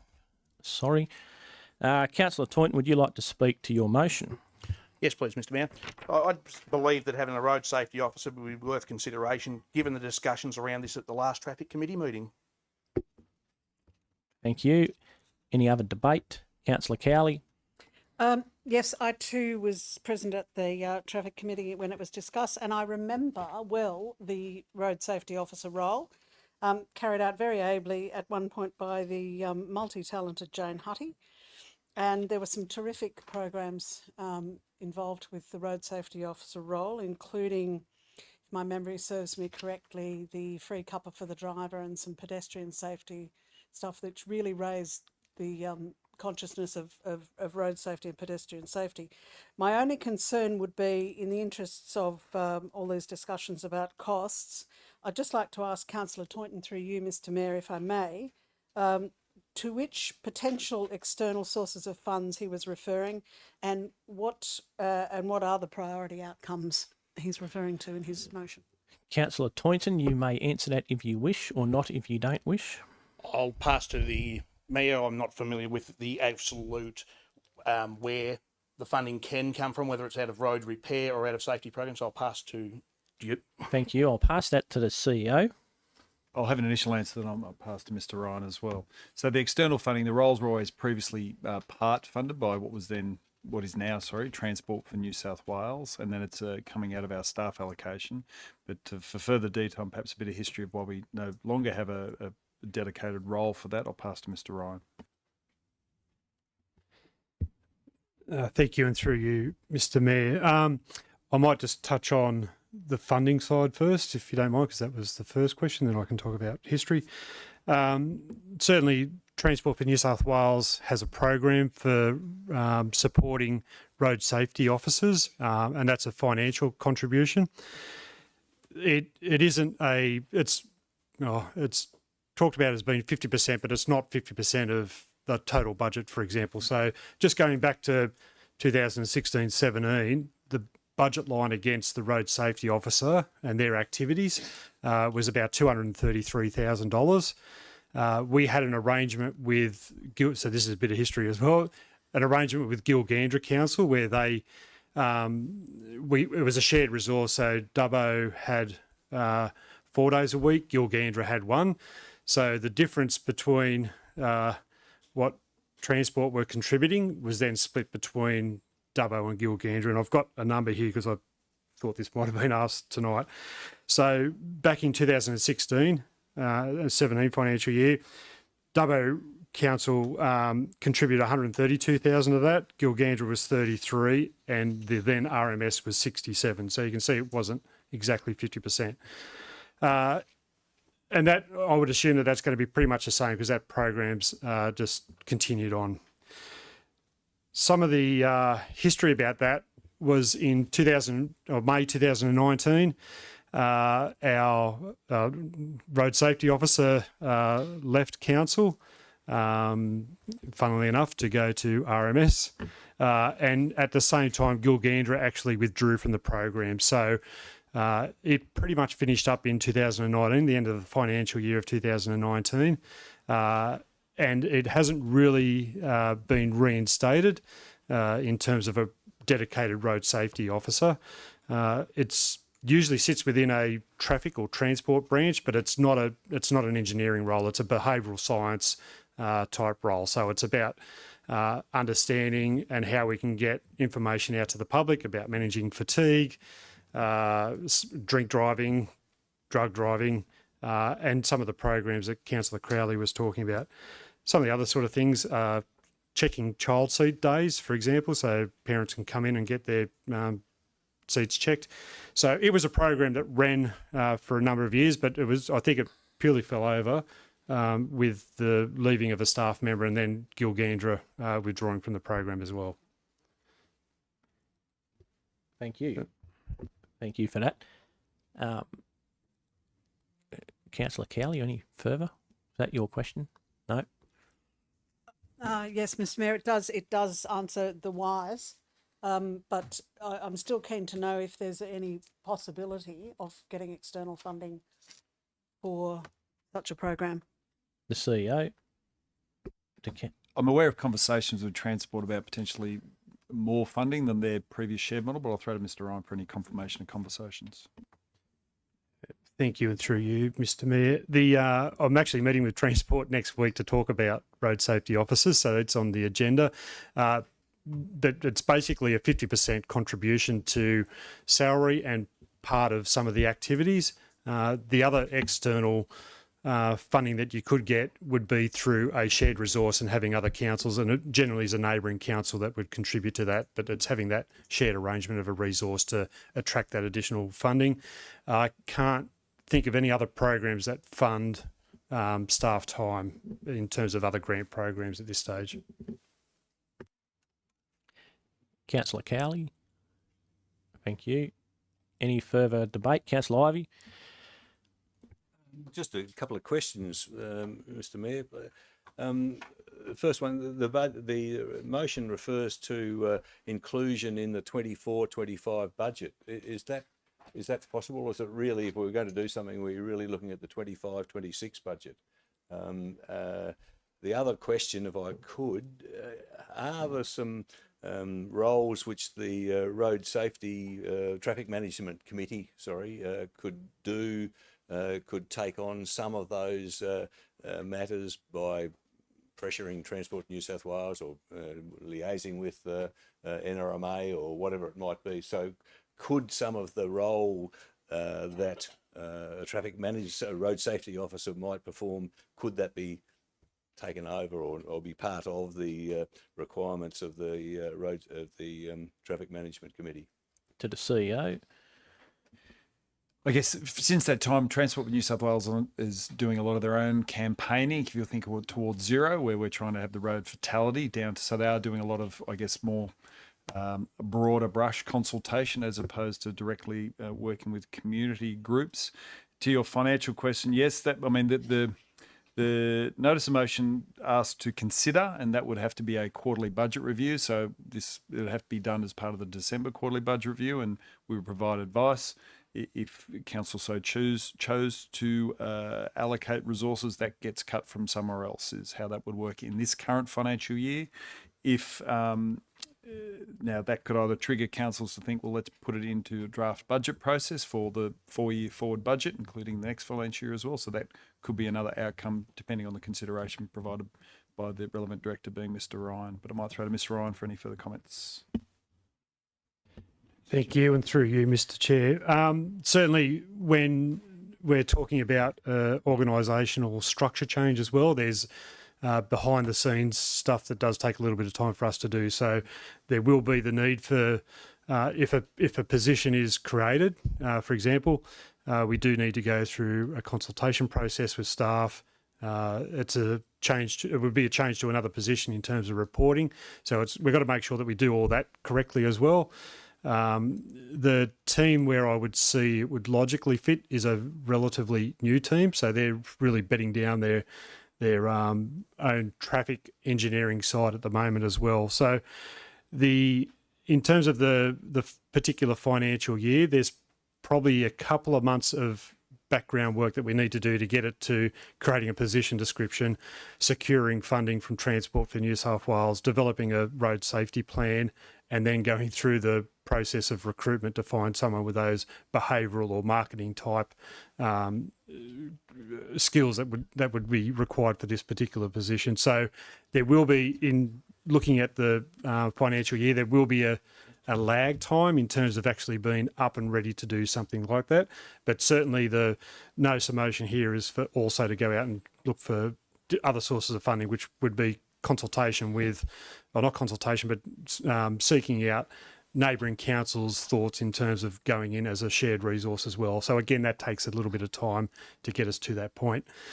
In terms of the question around, could we just, could it be some of those activities be allocated to like the traffic engineering section, for example? They're quite a different skill set. I see it as a totally different skill set, because the traffic engineering is looking at how do you manage traffic and get good flow through the streets, and also our pedestrian access points, whereas this is really about going on those campaigns and having those social media blasts in terms of driver behaviour, as well as organising like one of the activities I've seen before is young driver training as well. So it's basically not about how a traffic network would flow, it's about those behavioural side, and I wouldn't see that would fit neatly in a engineering brain, for example. Thank you. Councillor Chowdhury. Thank you, Mr. Mayor. Through you, Mr. Mayor, I have a question to the staff or through someone. If that notice of motion goes past tonight, is that means we are only sourcing for funding from our outsourcing funding, or before we putting that staff as a within this budget period, and then we're looking for that external funding to the CEO? So I think the key word there, Councillor, and through you, Mr. Chair, is the consider. So we would consider, and ultimately I would imagine, and based on what Mr. Ryan has described, we would bring that consideration back for council. So it's about allocating resources. You don't do the people part, you allocate the resources. So, and if you can see some timelines, might well be a struggle to fund a position in this financial year, given the work we've got to do. So I think the key part of the resolution that allows that flexibility and not the commitment to this financial year right now is consider, and that by considering, we'll bring another report back to council. Thank you. Anything further, Councillor Chowdhury? Any other debate? Councillor Dickerson. Thanks, Mayor. I do love the enthusiasm of Councillor Toynton, and I like the enthusiasm of our new councillors who are coming along saying, let's make lots of changes. And I can remember many years ago when I was a new councillor and wanted to get in and change the world, and that's great. That enthusiasm is fantastic. The unfortunate part is things cost money, and we're looking already, I mentioned before, our quarterly budget review is another $5 million further down the hole than we were before. We've got to work out how we plug that hole. And we've got things already at this particular council meeting where we're spending extra money. We're spending extra money on public toilet inquiry, we're taking money out of signs, but we'll still have to replace those signs when they eventually fail at some point. So there's extra money we're spending on things. And this council previously has worked very hard to avoid any rate rises above the normal CPI, above the normal rate rises that were the rate pegged amounts, if you like. And I'm still keen individually as a councillor to make sure we do avoid any rate rises above rate pegging. But when we just keep spending money, that's something that might eventually get to the point where we might need a rate rise, which I won't be in favour of, or certainly at this point in time. This particular role, we know that we can get some funding for it, as Mr Ryan talked about. And I do remember back, as Councillor Kelly mentioned, Jane, and she did a fantastic job. But again, you start to weigh up what is important. Now, road safety is important. But we've already seen that patching holes in the road is important, and that can make the road safer. So the money that we might put towards this, and I'm pretty confident we're not going to get 100% of funding, the money we would put towards this, which would have to come from somewhere, maybe it would come back out of the heavy patching budget, and then we end up with roads that are more dangerous. So we need road safety officer to help people drive slower. Maybe we just should fix the road with that money. So I'm not in favour of just continually spending money on extra things. And really, the time to consider this is the budget next year. This talks about continuing this as part of the 24-25 budget.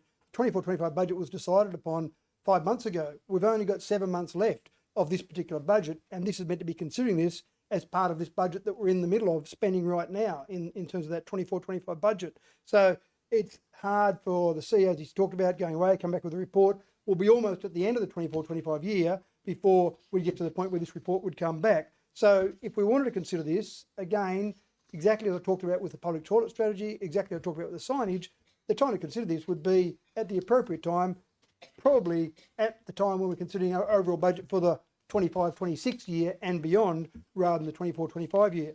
I love the fact that Mr Ryan's having a chat with Transport next week, and without this resolution, I'm sure the conversation can still be, have you got some funding for 100%? Now, I know the Minister, Jenny Aitchison, has talked a lot about reducing the road toll, about reducing the number of people that die. 1,266 people died on our roads last calendar year.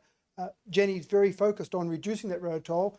Well, let's see how focused she is, and let's see if Mr Ryan can ask for 100% of funding for a road safety officer. That would be much better from my perspective, but I can't support it at the moment, despite the enthusiasm for Councillor Toynton, which I do love. I can't support it at the moment because it just is spending more and more money, and we just don't have that money to continually spend. Thank you, Mr Mayor.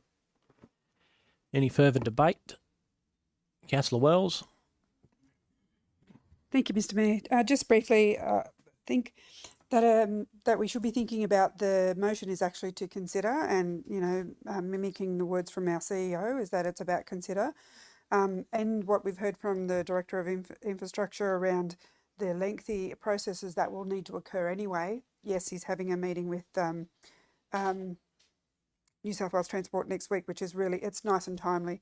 So I don't see this being an issue with getting it approved, and I would happily support it.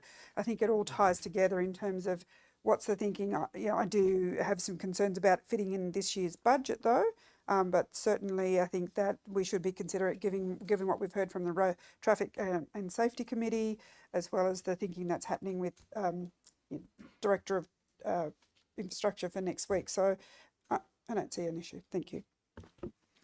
Thank you. Any other debate, councillors? Councillor Cowley? Just to clarify, if we vote for this motion, to consider, we're not locked into it, are we? No. Locked into considering it, but not into actually putting any money to it. Any other debate? I'll have a quick say before we go back to Councillor Toynton for his right of reply. I just really look at this as a conversation starter, more so consider being the operative word in that motion. There's no commitment to spend any money, and as I think Councillor Dickinson might have said, that it would be probably difficult to get that money spent anyway by the end of this financial year. But this is a real conversation starter where the Director, Mr Ryan, would be able to go and talk to other nearby councils and see what sort of interest is out there and how it might be funded, and it'd be a really good way to get the ball rolling. That's my comment. Councillor Toynton. Councillor Ivey. I just asked questions, I think, before, didn't I? So I can enter the debate. Is that right? Yep. I hear what's been said about it's just consider, and that's quite right. But in that case, then the motion is very poorly worded, because why do we even refer to the 24-25 budget? Why don't we consider all the issues which we've talked about and come back to council with a recommendation, perhaps from staff, about how such a program might be financed? Why do we, as I say, why are we locked into a motion that refers to the 24-25 budget? Now, if there is a consensus that that's what should happen, that we should include some expenditure in the 24-25 budget, then as I understand it, that can only be if some other funding is withdrawn from for another purpose. And if that's going to be the case, then I think the motion should say that any money that's required in the 24-25 budget for a road safety officer be funded by transferring money from such and such a source to here. The motion as it is now, to be quite honest, in my opinion, just doesn't seem to address the purpose of what we're trying to achieve. Thank you. So, picking up on what you've said there, Councillor Ivey, are you suggesting that to remove the words under the 2024-2025 budget, remove those 4 words if the mover and seconder agreed to that? So I'd read that the Director Infrastructure consider the inclusion of a road safety officer role, delete those words, amongst the other strategic priorities, blah, blah, blah. The mover, Councillor Toynton, would you agree to that? Thank you, Mr. Mayor. Yes, I do agree to that. Thank you. Councillor Cowley, as the seconder, would you agree to that? Yes, I would, Mr. Mayor. Thank you very much. Any further debate, councillors? Just a Councillor point of Dickerson. order, Mr. Mayor. I'm just intrigued. We've finished the debate now, and now the motion's different. I would have thought an amendment would have been more suitable for that, so that we can debate the amendment again. It would have been nice to pick that up at the beginning of the debate rather than the end of the debate when everyone's had their say. Only a minor point of order, Mr. Mayor. Thank you. No point of order. Let's carry on. In the interest of time, Councillor Toynton, do you have anything to say in reply to any of that? No, I think we've covered it pretty well. The motion was prepared with the assistance of staff, so it may have been an oversight how it was copy-pasted or carrying on from another thing, but I'm happy how it is now that it's been amended and changed. I'm happy with that. Thank you. I'll open the voting on that. Councillors, with the deletion of the words under the 2024-25 budget.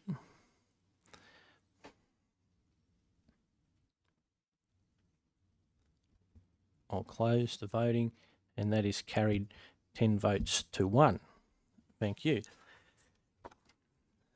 The next item is item CCL 24/304, feasibility study for Umundjeri sewerage system. Councillor Toynton, would you like to move your notice of motion, please? Yes, Mr. Mayor. I'll move it out as the, I'll double check this one, as the report stands. Thank you. And seconded by Councillor Richardson. Thank you. Councillor Toynton, would you like to speak to the motion? Yes, Mr. Mayor. So, just as a result of recent community consultation, that there is no sewage system out at Umundjeri, the idea of a feasibility study to see if that is possible. As our region grows, people are going to go somewhere. It's anyone's guess whether they go out towards, Kerrs Creek, or if they go the other way out towards Gilgandra and stop at Umundjeri. We need to be able to lay some groundwork to say if and when this does happen, when the growth goes out that way, have some kind of groundwork to say what we're up against, and this is what it'll cost us to put that in there. So we're just basically laying the groundwork in the form of a feasibility study to see if this can be done. Thank you. Councillor Ivey, further debate? Again, sorry, Mr. Mayor, just a question. Again, I don't understand the notice of motion. What's actually envisaged? That says that a feasibility study for construction of a sewage system for Umundjeri be considered in the development of the 4-year draft delivery program. So is that saying that the feasibility study's got to be done sometime over the next 4 years of the delivery program? Is that what's intended, that it's the feasibility study that be done over that period? Or is it that the feasibility be done with the aim of delivering the program over the next 4-year program and operation plan? I just find it confusing. Thank you, Councillor Ivey. To the CEO. Thank you, Mr. Mayor. So what this is calling, the feasibility study is not funded at this point in time, and it's a big body of work. So what this is asking, and been working with Councillor Toynton to develop this, that the feasibility study is being considered as part of the development of the draft budget in the forward 4 years. So it's about the feasibility study. It's a big body of work, but it's not saying about works. It's the feasibility study and be considered as part of the development of the 4-year draft delivery program and associated budget. But isn't it two and something like that? Isn't it two aspects? We do a feasibility study of developing a sewerage work at Umunjeri. That's an issue. We do a feasibility study, yep. And then the decision is, okay, how do we implement, or do we implement that feasibility study? And isn't that the second part of it? Over the do we look at, can we do that over the 4-year draft delivery program? Seems to me that it's confusing the actual development of the feasibility study with implementation of it, if that's what's appropriate. Thank you, Councillor Ivey. To the CEO. So no, the feasibility study is not funded. We don't have staff waiting like the metaphorical fire brigade, waiting for the call to do a significant body of work. We've got staff already allocated to technical bodies of work in terms of the water and sewer strategy, for example, the urban release areas and what have you. So as part of you considering as the elected body, the priorities over the next 4-year program, this is about the feasibility study only. So this is what this is saying. Anything further, Councillor Ivey? That's just me. So again, just I seek clarification. Are we saying that this motion is saying that over the next 4-year draft delivery program and operation plan, a feasibility study be developed? Is that what the motion says? To the CEO. So no, you will consider funding a feasibility study in the development of the draft budget. So in the mix of all the demands on our finite resources, you are going to consider, but we will put in part of the draft budget as part of your deliberations, what it costs to do a feasibility study. Right. So yeah, Councillor over Ivey. the 4-year draft delivery program and operation plan, it will be considered that a feasibility study be taken over that time. To the CEO. So just go back a step. You haven't allocated money. It will be a consideration of where you allocate money in the draft budget. What this is saying is putting this up as a potential project that you will consider amongst all the other priorities in water and sewer fund in this regard. Councillor Ivey again. Sorry. So the feasibility study is what we're putting up. To the CEO. Correct. You will consider a feasibility study in the development of the draft 4-year budget. Yes. Okay. Any further debate, councillors? Councillor Wells. I'm just really curious. Thank you, Mr. Mayor. Just really curious about the feasibility study specifically for Umunjeri. Whilst it's a little village close to my heart, and I love being a part of anything that happens out there, I think if we're looking at feasibility studies for the villages that outlie the area, it would be grouped, in my view, that we look at everything rather than one particular village, so that we're doing a consistent approach to our water and sewer demand as we go forward. Just a thought. Thank you. Thank you. Any other debate, councillors? Councillor Dickerson. Yeah, thank you, Mr. Mayor. I think there's a couple of things about this, picking up on Councillor Ivey's point. The issue seems to be we're considering things, we've done that already, and again, we've got a budget process. And I again applaud Councillor Toynton for bringing forward this, because it's the enthusiasm, and you want to fix all the problems in the LGA. That's fantastic, that's wonderful. But at the same time, you've got to make sure that we're financially prudent with what we do. We'll consider a lot of things in our budget next year. There'll be a whole range of things. There'll be a $180 million budget or thereabouts next year that we'll be looking at. We'll be considering a lot of things, so I don't know why this one thing is being considered. I also then pick up on Councillor Wells' point that we've got lots of other villages. Mumble would love to have some better facilities out there. Should be considering some sort of feasibility study out at Mumble as well. I'm sorry, giving you a heart attack there, Mr. CEO, for considering other villages as well. The look on your face said that maybe we don't want to consider other villages as well, because it starts to add up to the cost of the feasibility study. But there are other villages. I'm not sure why Umunjeri happens to be the winner in this process. But in general terms, I just don't think it's going to be feasible, without spending the money on a feasibility study, we can look at some of the numbers we've done before. When we did sewage out to Wongarbin, way back in 2010, we spent about $4.7 million. So if you convert that to current terms, $6.6 million, 234 connections they've got out there. So that's $28,000 per household in Wongarbin for the sewage that they've currently got in Wongarbin.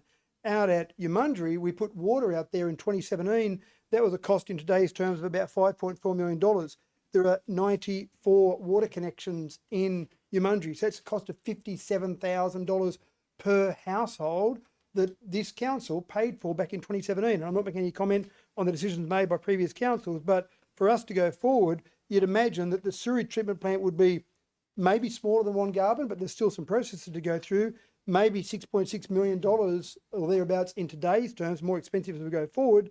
For 94 connections that you might have from water, they might be similar. You're talking about significant dollars being spent per household. And then you've got the additional cost per household. So once you've got sewage, if you're within 75 metres of the mains pipes that go past, you will get charged whether you connect or not. So the residents of Yamundry would be paying somewhere in the vicinity of $1,000 per year for those connections. Now, I'm not sure if the Yamundry residents are really keen on that because that's an extra impost on their bottom line when we're talking about cost of living. So I really think if we're going to consider any of these, we should be considering them as part of our budget process, which is next year. But still, to consider things like this, that just means that we're spending a lot of money on a feasibility study, a significant amount of money that we don't have. We're already talking about a whole range of extra costs being introduced, a whole range of money we don't have to be imposed on council for something that you can do a back of the envelope calculation and say that it would be unreasonable to spend that kind of money on Yamundry residents, and I apologise to all Yamundry residents.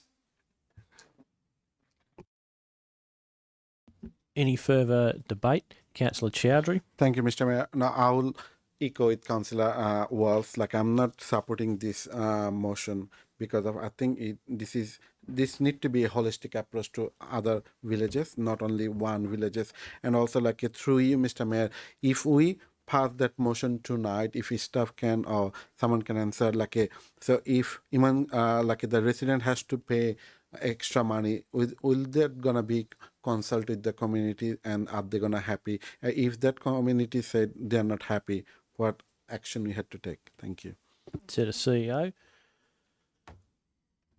It would be, thank you, Mr. Mayor, it'd be a long journey to get to where you have a design program. So a feasibility will be costly. Yes, it's in the mix of other priorities.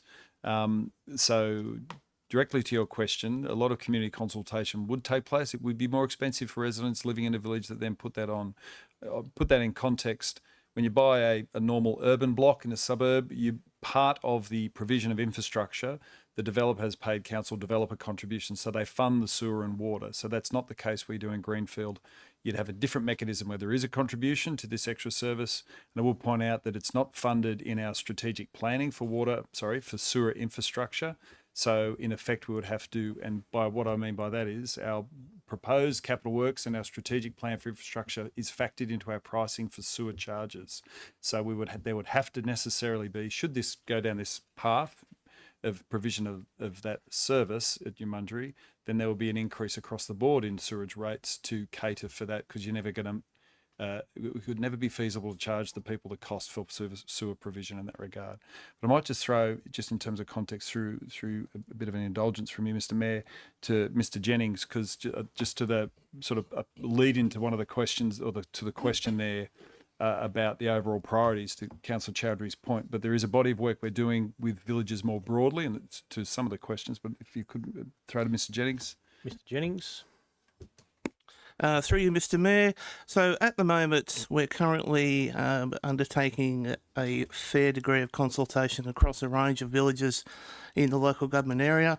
What this consultation is for, it's working towards building village plans.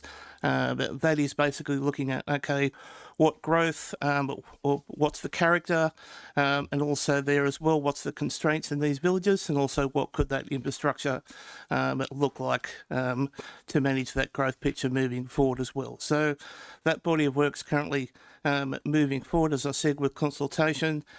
Council will see the earlier results of that consultation at the start of next year, and then we'll work forward with those strategic plans.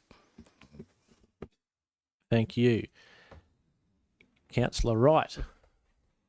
Thanks, Mr. Mayor. Just waiting patiently.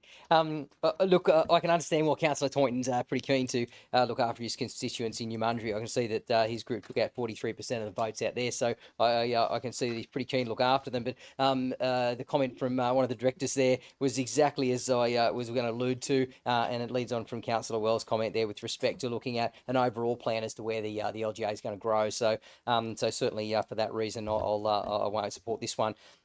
We're also talking about a pretty sizable impost on the infrastructure team.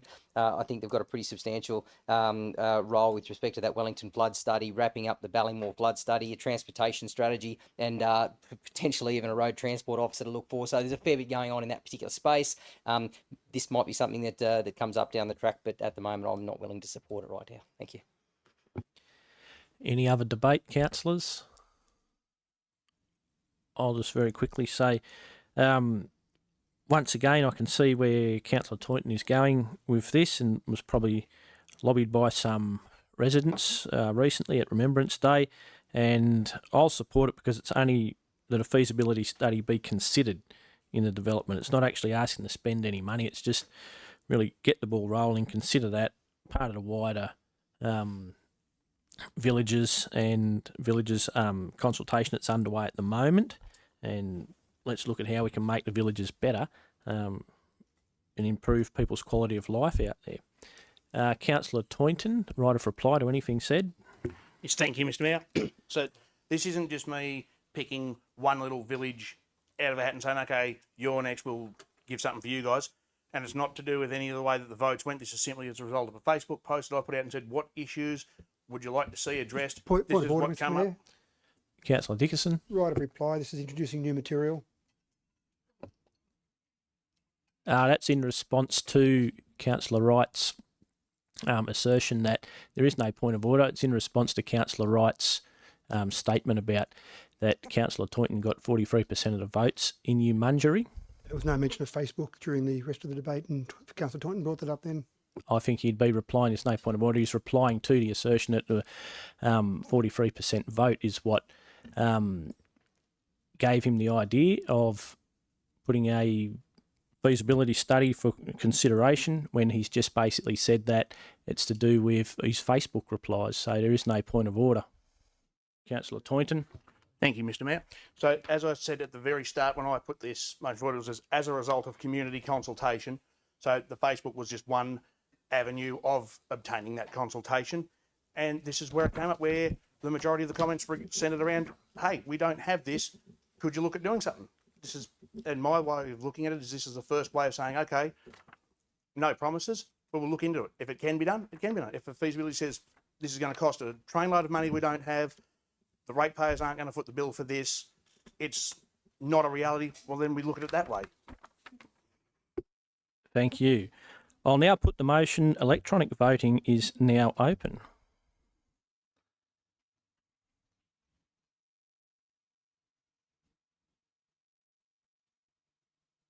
I'll now close the electronic voting. Motion carried 6-5. Item CCL 24/305, Fitness Equipment, Cameron Park. Councillor Butler, would you like to move your notice of motion, please?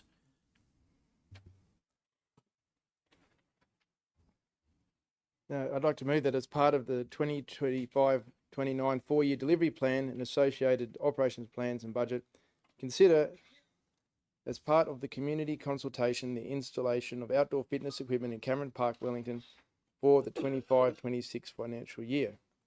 Thank you. A seconder, Councillor Chowdhury. Thank you. Councillor Butler, would you like to speak to the motion? Sure. I'm on, yep.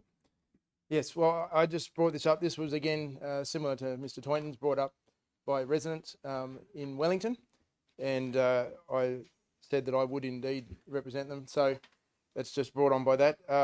However, I can agree with them. Having travelled around the state, particularly I remember Mayoral, we stopped overnight and went for a walk, and they had the fitness equipment on the riverfront area there near the bridge at Mayoral, if any know Mayoral. And it was very good. It makes, I believe, a town more attractive, more enjoyable for the tourist part of it. And I think as an overall how would you call it, perception of a place, that health is indeed an important part of that community, and so they've put it out to the public to enjoy this fitness equipment, both in terms of just, I guess, a tourist factor as well as a local factor in encouraging locals out into the public space, encouraging health and fitness, and I see a lot of positive benefits in a number of ways. So hence I've brought this motion to the table. Thank you. Thank you. Any other debate? Councillor Ivey. Thank you, Mr. Mayor. A question perhaps of Mr. Butler. I think it's a great idea that some outdoor equipment, but I must admit I wouldn't be at this stage in favour of restricting it to that it must be located in Cameron Park. I think Cameron Park is a lovely park. It's becoming a bit crowded. You know, we've got the playground, we've got the cafe, we've got the various things. It would be lovely to have to keep the ambience of the park, and maybe putting some outdoor equipment in there. It might be the right place, but just across the pedestrian bridge in Pioneer Park, we've got a whole recreation area which would lend itself ideally to some outdoor equipment. So would you be agreeing to perhaps just remove the reference to in Cameron Park? Thank you for that, Councillor Ivey. Councillor Butler, you may choose to answer or not. Yes, no, absolutely. It's a great suggestion, and I agree, and I think it would indeed enhance the whole project. Thank you. Councillor Ivey, were you wishing to move an amendment that way? Thank you, Mr. Mayor. Yes, that could I move an amendment that the motion now reads, that as part of the 25-29 4-year delivery plan and associated operations plans and budget, consider as part of a community consultation the installation of outdoor fitness equipment in Wellington, or somewhere in Wellington, or at an appropriate location in Wellington for the 25-26 financial year. We'll just get the wording of that. Delete Cameron Park. Delete Cameron Park. Was that it? Yeah, and put in an appropriate place in Wellington. In an appropriate place in Wellington. Do we have a second for that? Councillor Chowdhury, thank you. Councillor Ivey, did you wish to speak to that? No, thank you, Mr. Mayor. I think I've already made the point. Thank you. Councillor Chowdhury. Thank you, Mr. Mayor. I will definitely support this motion, and thanks Councillor Butler and Councillor Ivey brought this motion, because health is one of the amendment. Key... The amendment? Yeah, amendment. Sorry, amendment. Yeah, my apology. Yeah, amendment. So yeah, health is one of the key issue now in our regional area. I think this will give extra facilities to this regional cities, like our community, to go there, enjoy the time, and also like do some physical activity. So I'll be definitely support this motion. Thank you. Any further debate on the amendment, councillors? There being none, right of reply back to Councillor Butler, should you need it. No, thank you, Mr. Mayor. Thank you. I'll now open the voting on the amendment to remove the Cameron Park.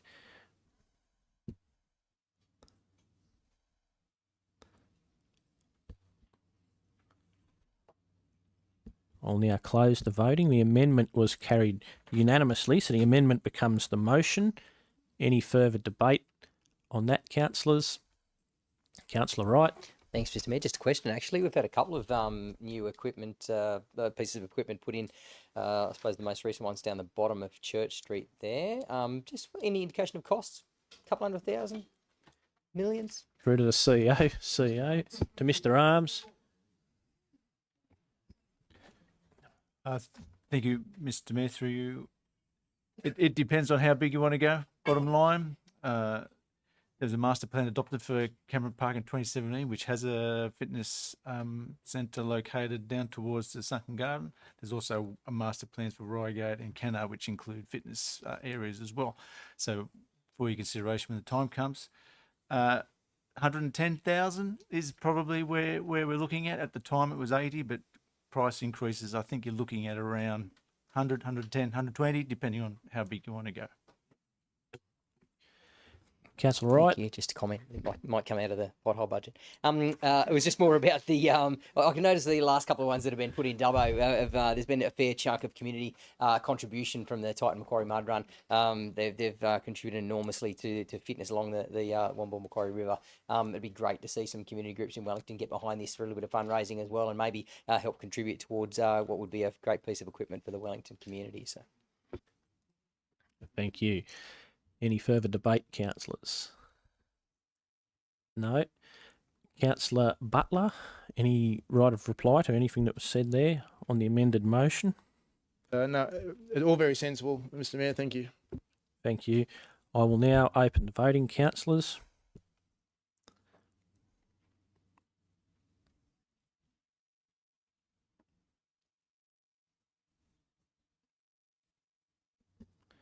I'll now close the voting.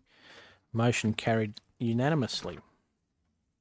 Item CCL 24/306, consideration of health and wellbeing for workers. Councillor Butler, would you like to move your notice of motion? Indeed. So take a little time. So I've got here one that the CEO provide and report and a report that addresses how council implemented the vaccine mandate as part of the response to the COVID-19. B, provide an overall summary and appraisal of council's organisational response to COVID-19, including relevant staffing issues. Part 2, that council notes correspondence from the town of Port Hedland in regards excuse me, to its resolution on the COVID-19 vaccines. 3, that council forward on the correspondence to New South Wales Public Health. 4, that council call for the immediate cessation of COVID injectables pending full investigation by the writing to the Prime Minister and Health Ministers, both state and federal. And 5, that the council inform all LGA health practitioners of the potential risks associated with COVID injectables. Thank you. Thank you. A seconder for that. Councillor Richardson. Councillor Butler, would you like to speak to your motion? Indeed. Thank you, Mr. Mayor. Sorry, Mr. Mayor, is it possible, that's fairly different to the motion, notice of motion in our business papers. Would it be possible to get a copy of that from Councillor Butler, just so we can consider that as part of, or even an adjournment so we can consider that, because it is, well, I only just heard it then for the first time, but it is significantly different to what's in our business papers.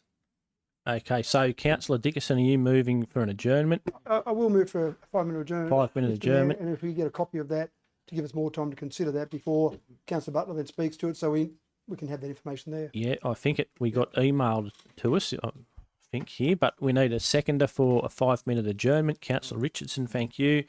All those in favour of the adjournment? Against? I declare that motion carried. We'll have a 5-minute adjournment. We'll resume at 7:53 p.m.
Councillor Butler had read out his please start the web streaming. Thanks. Councillor Butler had read out his notice of motion and was speaking to it. We will resume from there. Thank you, Councillor Butler. Put my mic on. Okay. Yes, thank you, councillors, ladies and gentlemen. This is an issue that is dear to my heart. In our guiding principles as a council, we're called to look out for the health of our community and for future generations. It came to my attention from an email sent from the Port Hedland Council to all councillors throughout Australia that there was concerns with the vaccines, well, gene therapy to be precise, and involving the contaminated mRNA, or the contaminated DNA, I should be more specifically, that was exceeded in the limit. So the limit is 10 nanograms. When it was examined by a virologist, it was found to be 145 times that. This is quite dangerous. This also triggered a letter from Russell Broadbent to the Prime Minister, and undersigned by over 50 medical professionals. And I quote, excessive synthetic foreign DNA is encapsulated in lipid nanoparticles and can integrate into the human cells, potentially leading to genomic instability, cancers, immune system disruption, and adverse hereditary effects. So, that's all big words. But essentially what it means is that it is able to integrate into our genome and cause of many things, including cancers. Of course, the TGA did write a response to these particular claims, and the TGA, unfortunately, a lot of their claims were false and misleading. Just to name a few, because there was 14, so I can't go through them all. But they claim, the TGA, that rigorous testing was done. That's actually false. There was no random controlled trials done on their process 2, only on process 1, which is what they got the approval under. So that was actually not the case. They had no patient level data, which means they took the Pfizer word for it, as opposed to actual information. And the key tests were ignored, and they were carcinogenic and genotoxic tests. Very critical to this point that I'm mentioning tonight. They also claim there was no causal link, but to be fair, they haven't looked. They don't have any evidence that they even looked, and they did not follow up the adverse events after immunisation, one of which Senator Rennick made very plain was the death due to vaccination that the autopsy showed, and the TGA was not at all interested to look at it. Dr. Rado, a PhD, a scientist who was injured by the vaccines himself, said that the TGA has no science, no follow-up. There was old science, outdated tests, and secret science, fully redacted documents. For give you an example, 1,145 pages were requested under Freedom of Information, 16 were provided. Black dots everywhere. Genomic integration is definitely the part of the problem with these vaccines. And Mr. McKernan, or Dr. McKernan, he made that plain too. He said, yes, it will get into the nucleus, and that the SV40 promoter, which was not mentioned in the application by Pfizer, actually transfects muscle cells. So the initial defence was that it won't go outside the muscle cell. The SV40, which isn't included in the original application, does transfect the muscle cell and takes it to all parts of the body. Pertinent to this also, that the fetal defects was left out. So Pfizer left that out of their application. Therefore, the TGA upgraded it from B2 to B1. Now, B2 is the grading saying that we need further research. B1 means we don't. We can go ahead with it. And that was very mysteriously left out. And the TGA, into their sense, not to their fault in one sense, upgraded it to B1 on that information. TGA claimed there was 13 billion doses that were okay for all ages. The Australian Technical Advisory Group for Immunisation said, so that's our own group, adolescents and young adults are at low risk of severe COVID and a higher risk of myocarditis after vaccination. So essentially what we're trying to say here is that these vaccines are quite dangerous. They do result in people dying and being adversely affected, and autoimmune disease. And I'm moving today that we, like Port Hedland, follow their suit, and we put out an alert to inform those around us, particularly the LGA health officials that are in our own areas. And thank you, Dr. Ferris, as well, that he represents somewhat the medical community. Thank you, and Marie as well. And so I would like to use this opportunity to forward this information to the relevant authorities, and particularly the Prime Minister, the Health Authority, the Health Minister, both federal and state, and our current health workers around the district. So thank you for listening, and I appreciate your time. Thank you. Any further debate, councillors? Councillor Ivey. Boy, where do we start? We start from 11 councillors that have got no medical knowledge. Who are we as a council to say that we should write to all our health practitioners in this LGA and inform them of the potential risks? What temerity have we got that we should do that? It may be that some of these issues are correct. It may be, but we are not the arbiters of that. We are councillors. We've got various skills. We do not have medical knowledge. To say that the vaccination program produced all these problems, if you look at what happened in America that introduced a very low-key vaccination program, the rate of deaths from COVID in America was over, per head of population, was over 4 times as high as in Australia that did introduce a vaccination program. There were whole communities protected by vaccination. There were whole communities that benefited by vaccination, Indigenous Thank communities. you. No, thank you. You need to be quiet, please, in the gallery, otherwise we'll have to clear the gallery. The Indigenous community, the aged care industry. Wellington has a Maranatha, an aged care facility. We did not have one single death from COVID because of a vaccination program. If you look at, again, I've read a lot of the stuff that you sent out, Councillor Butler. In particular, there was, again, a very well written response, I think, from Rebecca Barnett, I think it was. And I read it, and it was quite well read, quite well written. Until I got to a point where she says, moreover, the statement, she was referring to a statement from the TGA.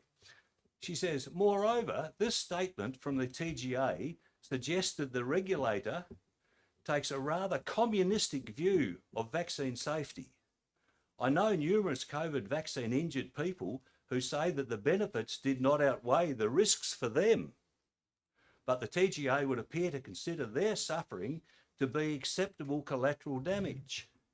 Now, do people in this room attend Anzac Day? When we attend Anzac Day, we celebrate the sacrifice that some people have made for the betterment of our whole community. There are things that sometimes we have to do for the betterment of our community. If we saved tens or hundreds of thousands of lives by introducing a vaccination program, or other way around, if we don't do that, that saves hundreds of lives, because some people might have an adverse, some very, very small number of people might have an adverse reaction, then we are laughing at the Anzacs. We are saying what you did, that's akin to saying, to having people in the military field in a military action saying, I know that this military action is really good, will save our country, but I'm not going to be part of it because I might get injured. How gutless is that? How gutless is that? And so I cannot fathom how people can say that what this government did and what we as a community benefited from is the wrong thing to do. So I'm sorry, I just cannot agree with any part of your motion. Further debate, councillors? Councillor Wright. Thanks, Mr. Mayor. Councillor Butler, look, I do certainly appreciate that this topic might be very close to your heart, and I have a lot of other issues that are close to my heart, but I don't believe that the stage of council is the right stage for me to highlight those, and nor do I believe that this stage is the right stage to highlight this particular item that's close to your heart. I'm not a health expert, but I believe the WHO is and the AMA is and New South Wales Health is and the TGA who was mentioned and all those other health professionals that are associated with those organisations. My understanding, the number of these organisations are already aware of this study. There was a comment a little earlier about DRC having obligations to provide clean water and treatment of sewage and obligation to community. And the thing is, we have a legal requirement to do those couple of things. We're a water utility and we have a legal right to treat sewage. We don't have a legal right nor the skills to address this particular issue and bring it forward to the organisations mentioned in the motion. Unfortunately, I can't support this one either. It might be something that's close to your heart, Councillor Butler, but again, I'm not sure that this stage is the right one to be able to bring this one forward, nor is it something I think that Council should be sort of going into bat for. So I'll be against this one. Thank you. Thank you. Further debate? Councillor Dickerson. Thank you, Mr. Mayor. I don't really want to get into the technicalities of the medical process because, as Councillor pointed out, I'm not a medical practitioner. I do put some faith in the WHO. I do put some faith, it's the WHO, the World Health Organization, not the band, although the band is good as well. I do put some faith in the US Food and Drug Alcohol Organization. I do put some faith in the TGA. The TGA did some testing recently and they found that of the vials, the 27 vials they tested, they all were below the 10 nanograms that were required to be the international standard. So I don't want to have a conversation about all the medical processes there. Exactly as Councillor Wright said, Councillor Butler's to be applauded for his enthusiasm, and I do love the enthusiasm, but one of the things that does happen sometimes is we get past where we need to be in terms of what we can influence and what we can deliver on.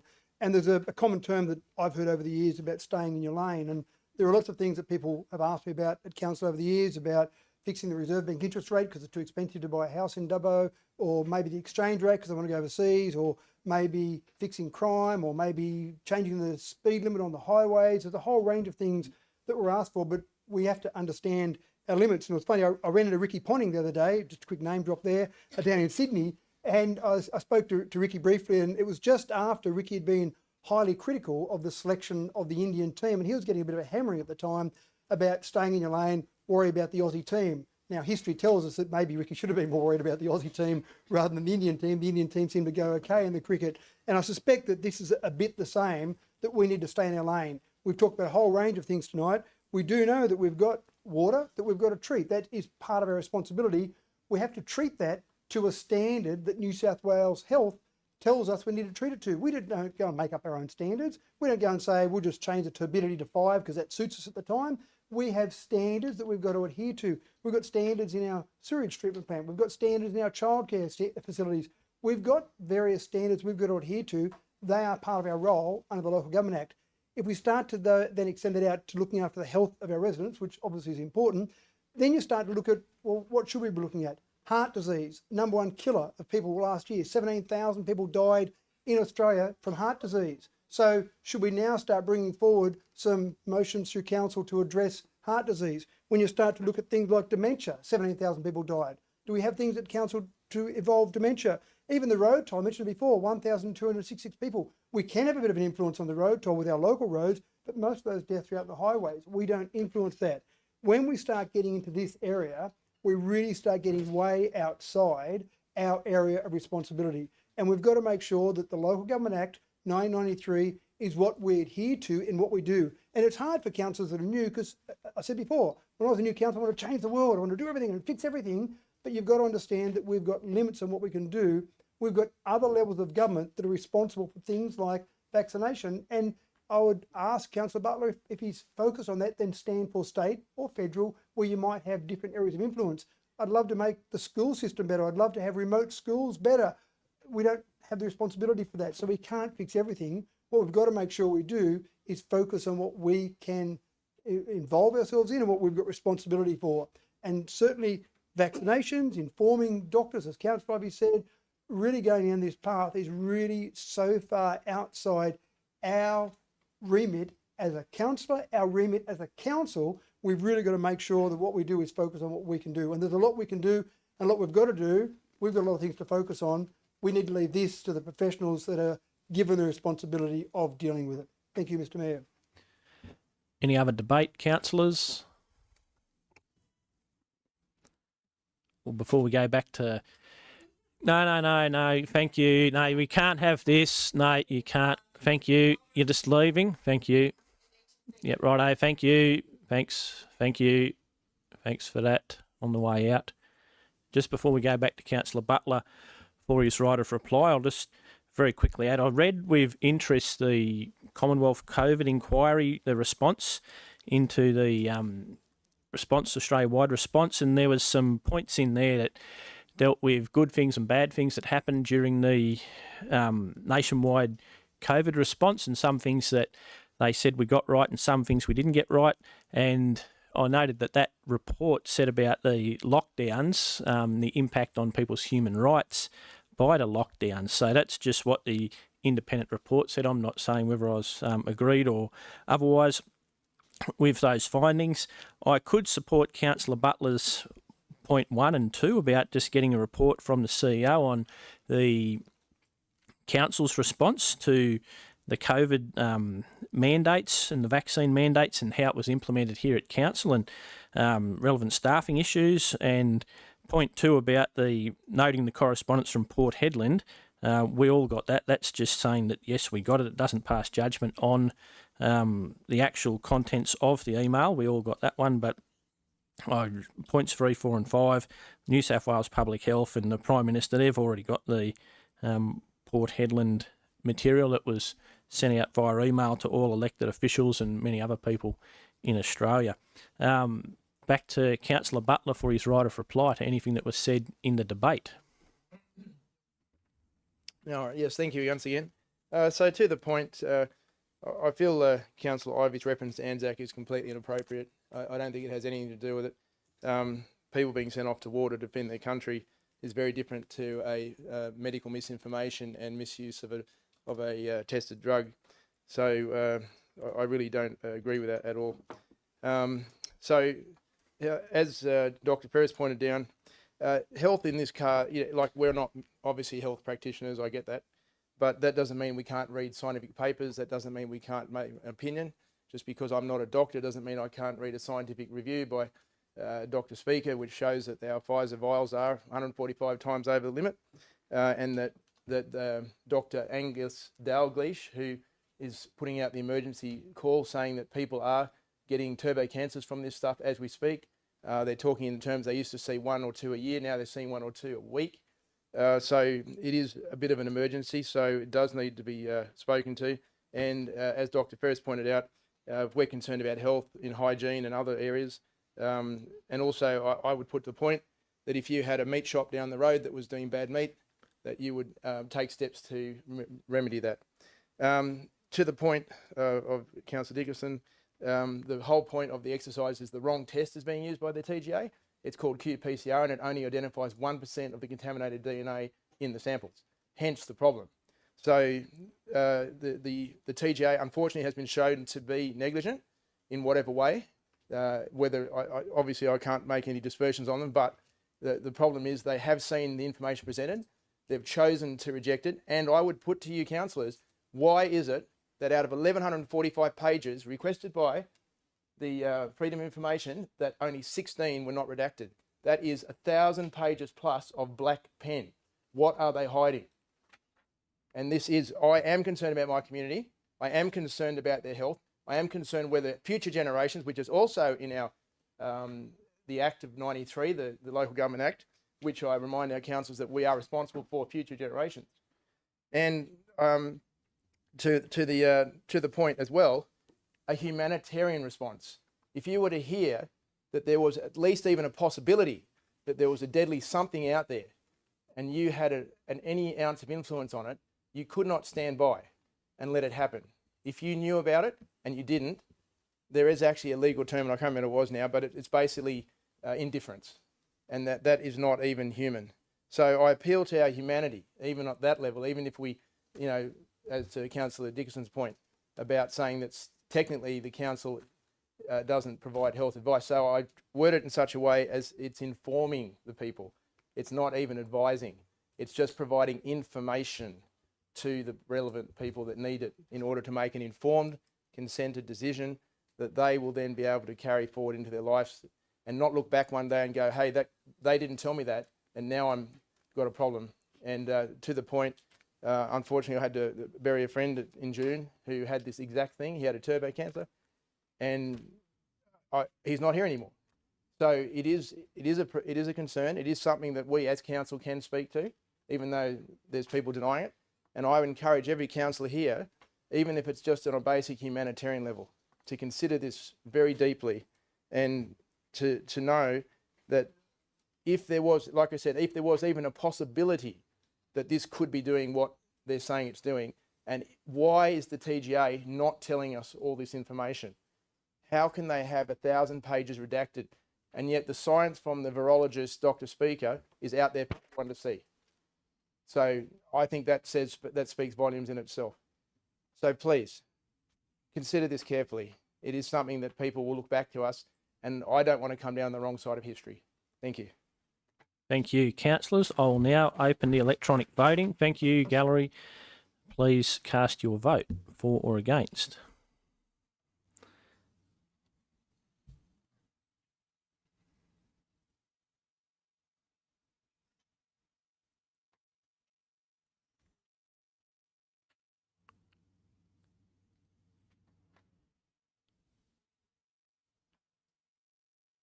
I'll now close the voting. Thank you, gallery. The motion was lost 3 votes to 8. I'll now call for a 5-minute adjournment so that people in the public gallery may wish to leave. Can I get a seconder for that, please? Councillor Chowdhury. All those in favour? Against? I declare the motion carried. Please stop the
streaming. Item CCL 24/307, report on power of attorney usage. Councillor Dickerson, would you like to move your notice of motion? So moved. And seconded by Councillor Wright. Thank you. Councillor Dickerson, would you like to speak to the motion? Thank you. So there was a robust debate last month about the use of the common seal or power of attorney. I was arguing on the concept of common seal. That didn't go through. And so accept that decision, move on. I think it's important then, if we're going to use the power of attorney, which Council decided to use, that at the very least we get a report each month on the usage of power of attorney. And I did actually have some discussions with staff to say whether it would be better quarterly. It was done quarterly in the past when it was used, and the staff were quite happy with monthly. It was probably just as easy or even easier to report on it monthly than it was quarterly. And it just gives us as the group of councillors an indication that that power of attorney is being used correctly and being used for council resolution. So to me, it's a fairly simple one. It's a nice report that we see, and we can check back against the various resolutions of council. Thank you, Mr. Mayor. Any further debate, councillors? Councillor Richardson. Thank you, Mr. Mayor. Actually, I'll be voting against this motion. I thought this was all put to bed at the last meeting, that we have, by voting to have that motion put forward to give our CEO power of attorney, that we showed complete faith in him. And I just think this is going down that road again, which we don't need to do. Thank you. Thank you. Any further debate, councillors? There being none, Councillor Dickerson, would you like a right of reply? No, thanks, Mr. Mayor. Thank you. Councillors, I'll now open the voting. Please cast your electronic votes.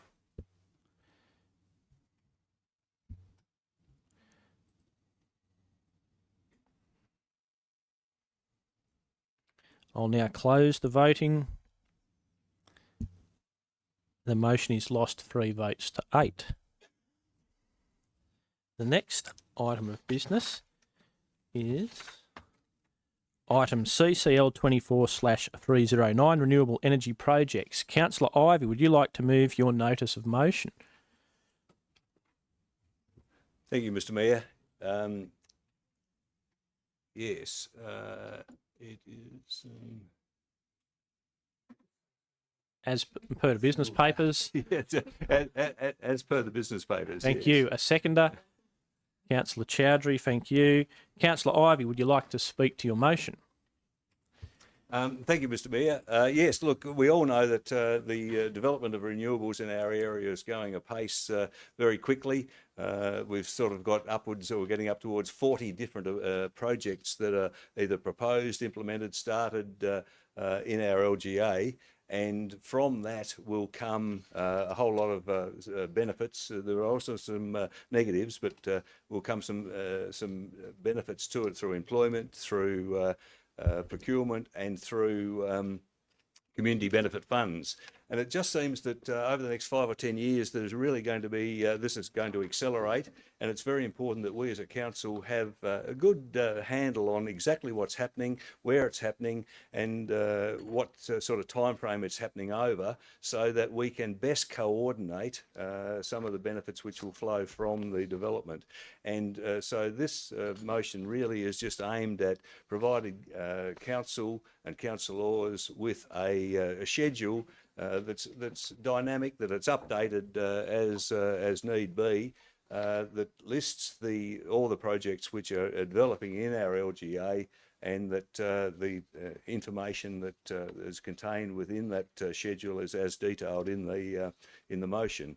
I think that will enable council to make a much better informed decision as terms of longer term planning. It's not particularly onerous. I gather just about all the information council has. It's just a matter of collating that information and putting it in a form where council and councillors can use to make better informed decisions going forward. Thank you.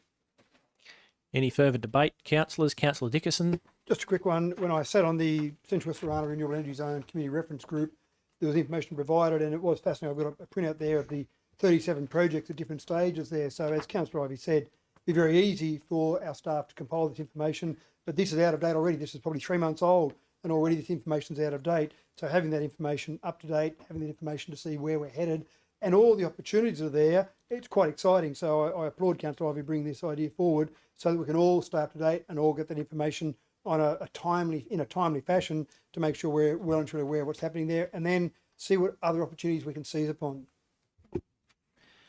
Further debate, councillors? Councillor Wells, sorry, nearly missed you.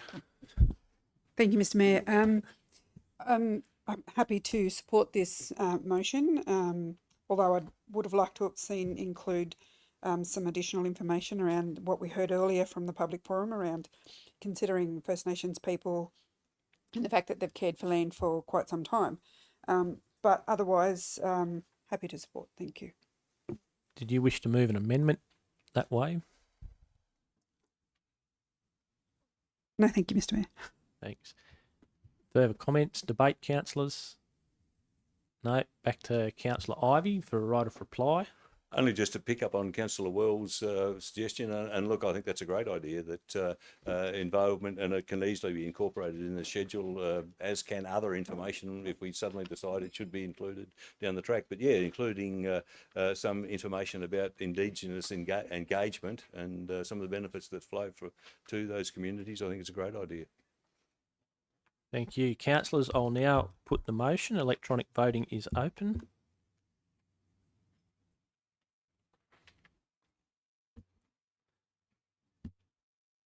I'll now stop the voting. Carried unanimously. Item CCL 24/309, Strategic Economic Development Initiatives. Councillor Richardson, did you have a conflict to move at this one? To declare? Yeah, I mentioned it before. We actually own a small business, but I don't feel that it's a significant interest, so I'm happy to stay in the room if that's okay. Non-pecuniary less than significant interest. Yep. Thank you. Councillor Chowdhury, would you like to move your notice of motion? Yes, as per the business paper. Thank you. Seconded by Councillor Cowley. Thank you. Councillor Chowdhury, would you like to speak to your motion?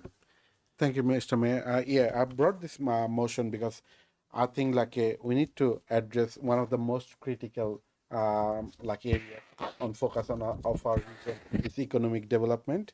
This is not just about a growth for growth sake. It's about to ensure Dabo remain a thriving, resilient community for generation to come. As there are a few councillors here, they are the local business owner, and they know how important the business in this, how hard this business continue in this region, because there was a few a COVID-19 issues, drought, all they having facing the hardship. So I request council must act now to help our local businesses to strong economy and future-proof Dabo. I would like to see a council advocating attracting new investment, also advocating more workforce training for our young generation, also various support to our local businesses and boosting tourism. This motion is built on the understanding that economic development is not a one-size-fits-all solution. It is about making tailored decisions that reflect Dabo's unique strength and challenges.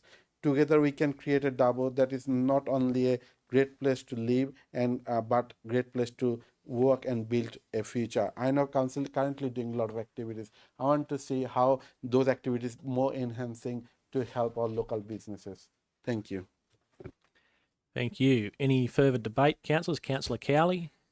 Thank you, Mr. Mayor, and thank you, Councillor Chowdhury. I just wanted to, this motion deals with reaffirmation of commitment to economic development. May I ask, Councillor, through you, Mr. Mayor, Councillor Chowdhury, is this not something Council does as a matter of course? And is there a reason for Councillor Chowdhury's concern? For instance, is there any indication that Council may not be committed, for instance, to innovation and job creation? Thank you. Councillor Chowdhury, you may choose to answer or not. No, all good. Thank you, Councillor Cowley. Actually, if you walk through that Macquarie Street, you see how many shops are getting vacant. That's why I brought this motion to make sure, a council, if they could help more, facilitate to those businesses to help like a different. I'm not sure like what I'm looking forward to the see the like a report from the director to see what sort of extra help we can give it to those like a businesses. Also like if we can do more like a tourism, helping bring more tourism to our town. Thank you. Thank you. Any further debate, councillors? Councillor Wells. It's probably more of a question as well, or it's a comment. Sorry, I'll just have a discussion with myself.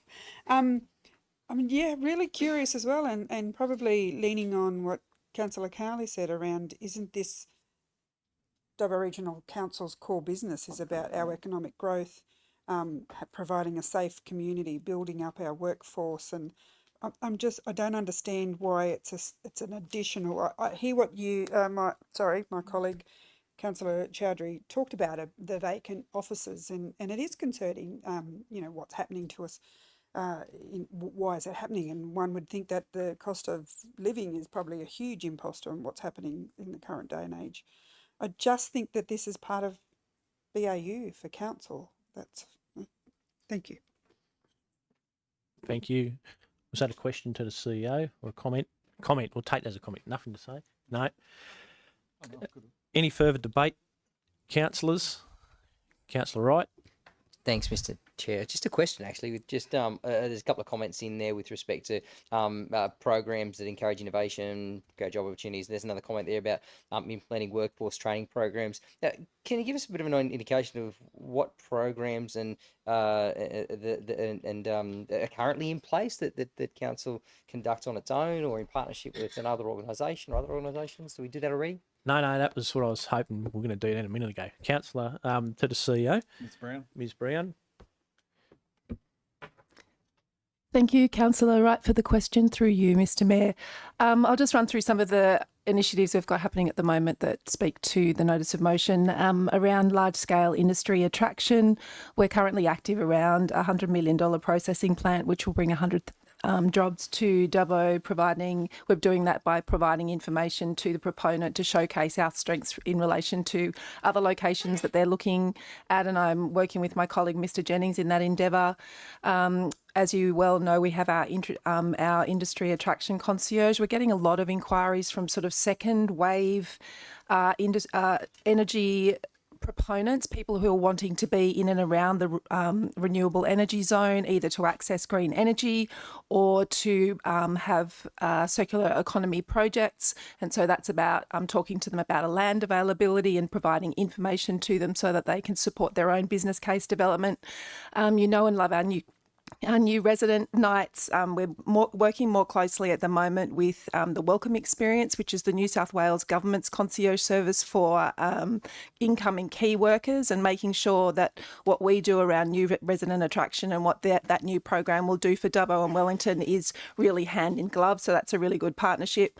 As you may know, we've just recently launched our Shop Local Christmas campaign to support shopping local, highlighting the fact that $71 of every $100 spent in our LGA stays here, and encouraging people to do that, use their My Dubbo cards, but also we have a Christmas critters sort of scavenger hunt for kids to encourage parents to have their children with them as they're doing their Christmas shopping.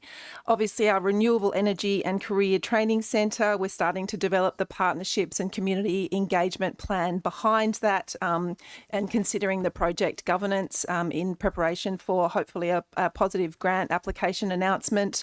We're currently doing a survey with our visitors centres to understand how the people who are using those services to guide their spending in the region are actually needing to, and accessing those, so that we can shape that important service into the future. Our drought resilience project that we have with Narromine Shire Council has been submitted to the CSIRO for their consideration, but we're bringing forward some of those actions, and we will be working with those with Narromine over the next 6 months. In relation to workforce pipeline development, you may be be aware of our successful Boots program that we did with Abergeldy, who was building the new Dubbo Bridge. They had young women who are entry into the construction industry and supporting a pipeline of women into that. We're now in a second phase of that partnership with Abergeldy, looking at sort of women who have 5+ years experience in the industry and supporting them with a leadership program to continue to develop the leaders of the construction industry with women in our region. Regions on the Rise will be a digital campaign highlighting workforce attraction and investment attraction, showcasing some of the really successful businesses that have established in Dubbo and encouraging people to come and do the same. We're reviewing our website information at the moment, updating our business resources, giving people more workforce and skills information. We are out on the hustings selling, or the team is selling, our destination partnership program, or our visitor ads in our visitors guide, which supports our tourism marketing campaigns over the next 18 months.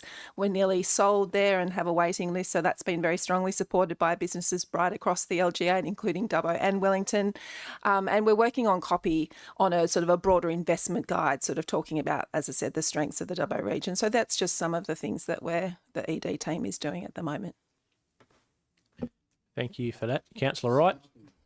Thank you, Mr. Mayor. Thank you, Ms. Brown. There's obviously scope for a little bit more in that area by the sounds. I guess my comment was, I noticed that's an amazing list. I had no idea it was even that many things.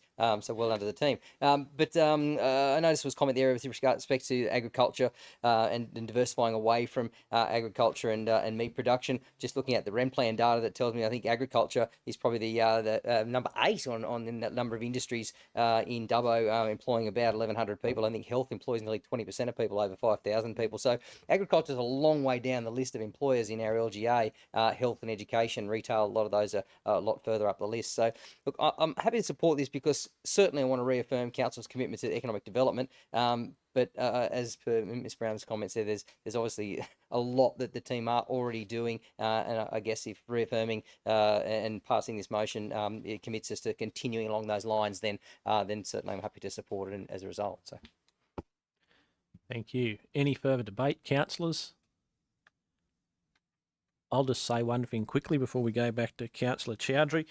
The part that really jumped out at me was part 4 about the enabling workforce training and the potential for school-based apprenticeships and traineeships. This is something I've spoken to Councillor Ryan about, and we noted out at Brewarrina Shire that they use the school-based apprenticeship and traineeship extensively, program extensively, to recruit local kids from school. So they keep working 1 or 2 days. They work 1 or 2 days a week while they stay at school in year 11 and 12, and then they work the school holidays as well. And that has been a really successful program for attracting and retaining staff, but also local staff who then stay.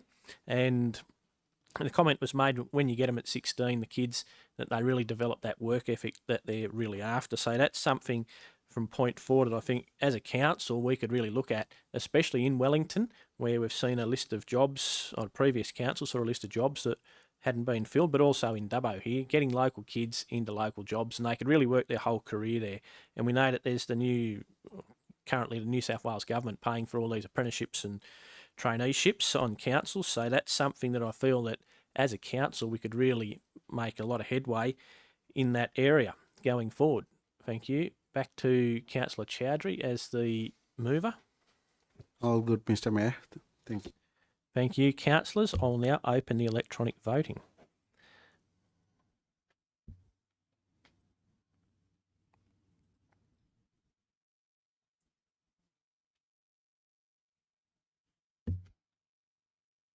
I'll now close the voting. Carried unanimously.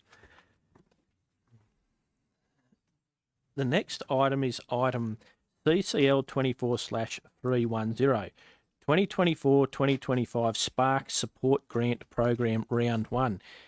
Councillor Chowdhury, would you like to declare your conflict there? Thank you, Mr. Mayor. Yeah, I have a CCL 24/310 non-pecuniary less than significant interest. I was part of the Oriscon committee previous long time before, but I'm just still volunteer on that organization, but no longer with any financial delegation with them. So I'm staying in the room. Thank you.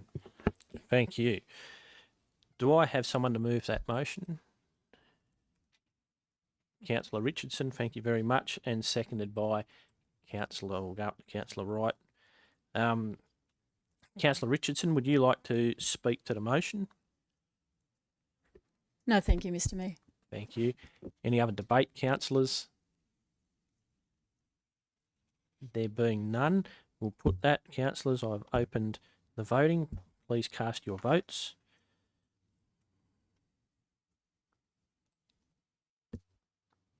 Councillors, I will stop the voting.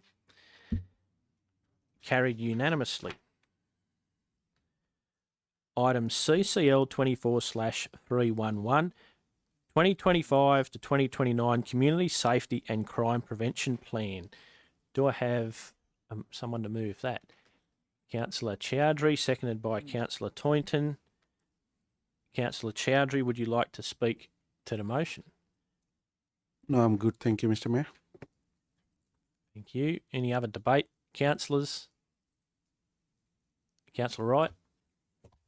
Thanks, Mr. Mayor. Just a question, actually. It's a very in-depth report, and there's a lot of work that's gone into that. And obviously, it's been going around for a little while. I had a community member ask me the other day where this was up to, and obviously, this is where it's at. But maybe the director can tell us a little bit about the work that went into putting that report together. Obviously, it's pretty in-depth.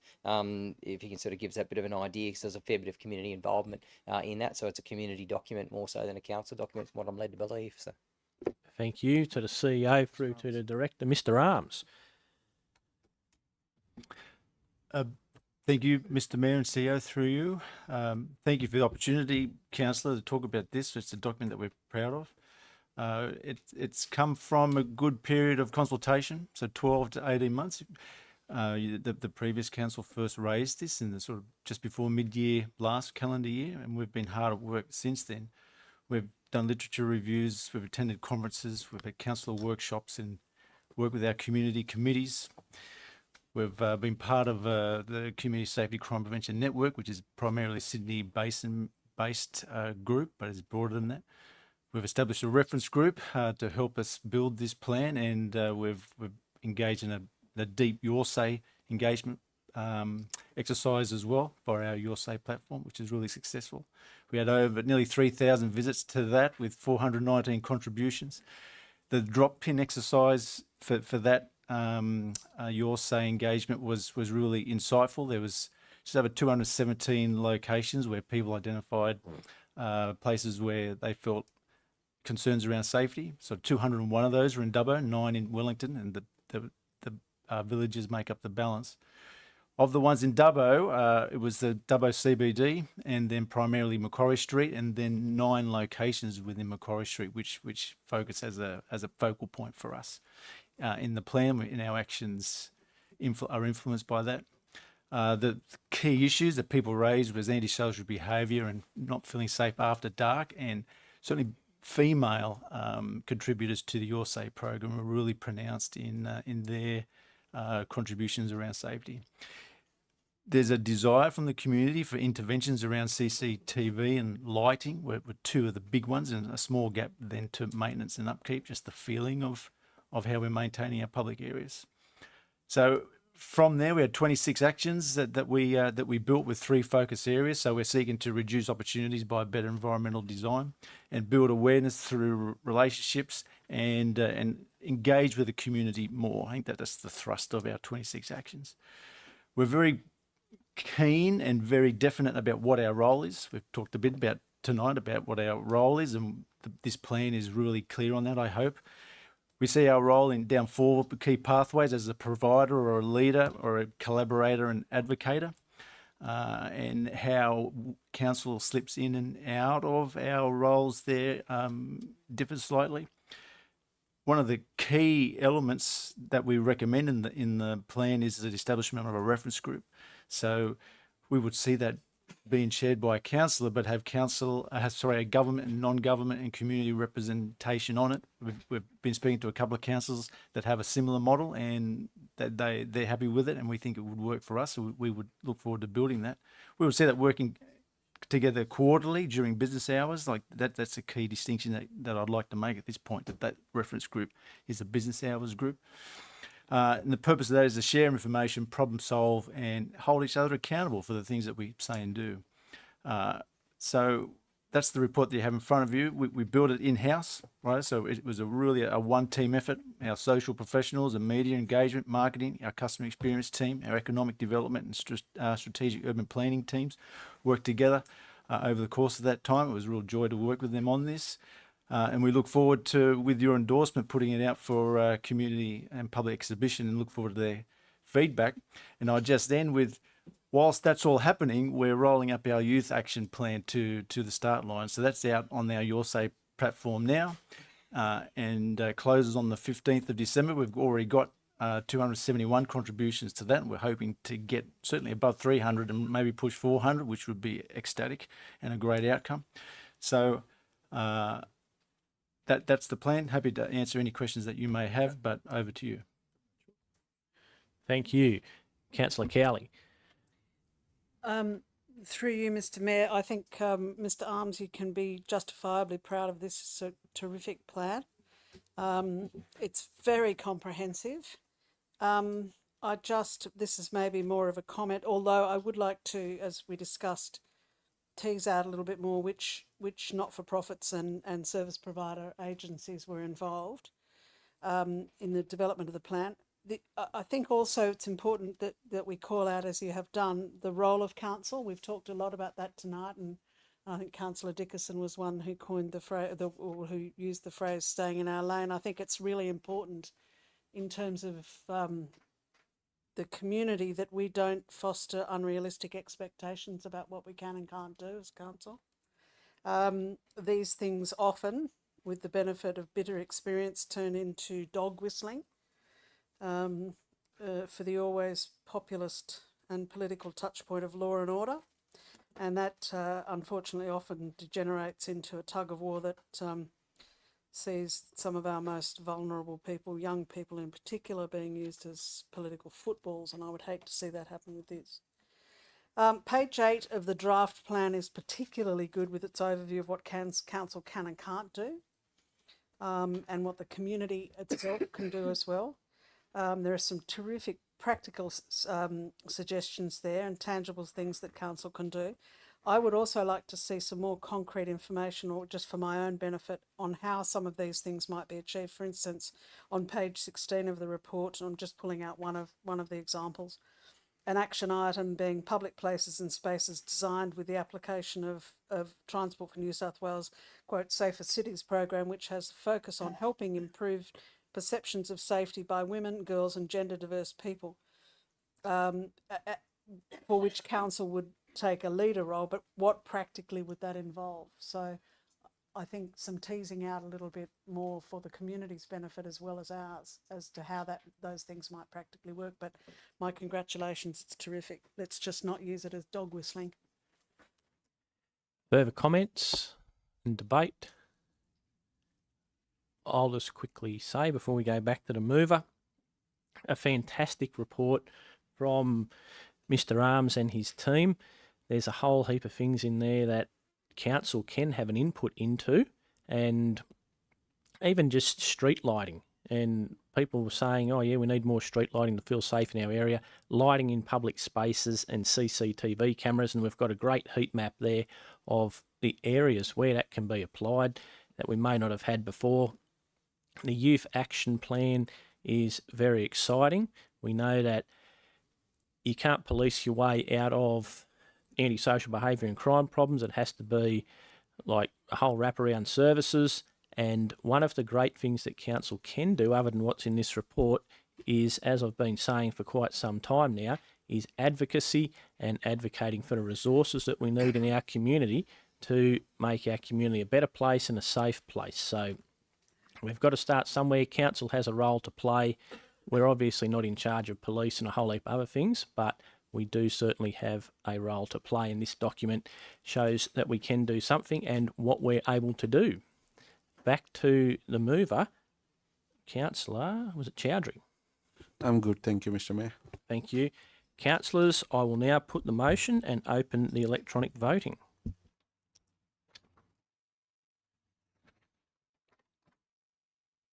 I'll now close the voting. carried unanimously. Item CCL 24/312, September 2024 Quarterly Budget Review Statement. Do I have a motion that someone is going to move? Councillor Toynton, thank you. Seconded by Councillor Wells. Thank you. Councillor Toynton, would you like to speak to that motion? No, thank you, Mr. Mayor. Thank you. Any other debate, councillors? Being none, just one thing I would say before we go back to vote on that. Through here, we could, there's been, I think, $15,000 spent of the $100,000 this year of the sign update budget. That could be reallocated to urban heavy patching, but I'll resist the temptation to do that, and I suggest that any councillors with a very strong opinion on what signs should be updated / changed in the next few months should get onto that sooner rather than later. Thank you. Councillor Toynton, any right of reply there? No, thank you, Mr. Mayor. Thank you. Councillors, I'll now open the electronic voting to put that motion.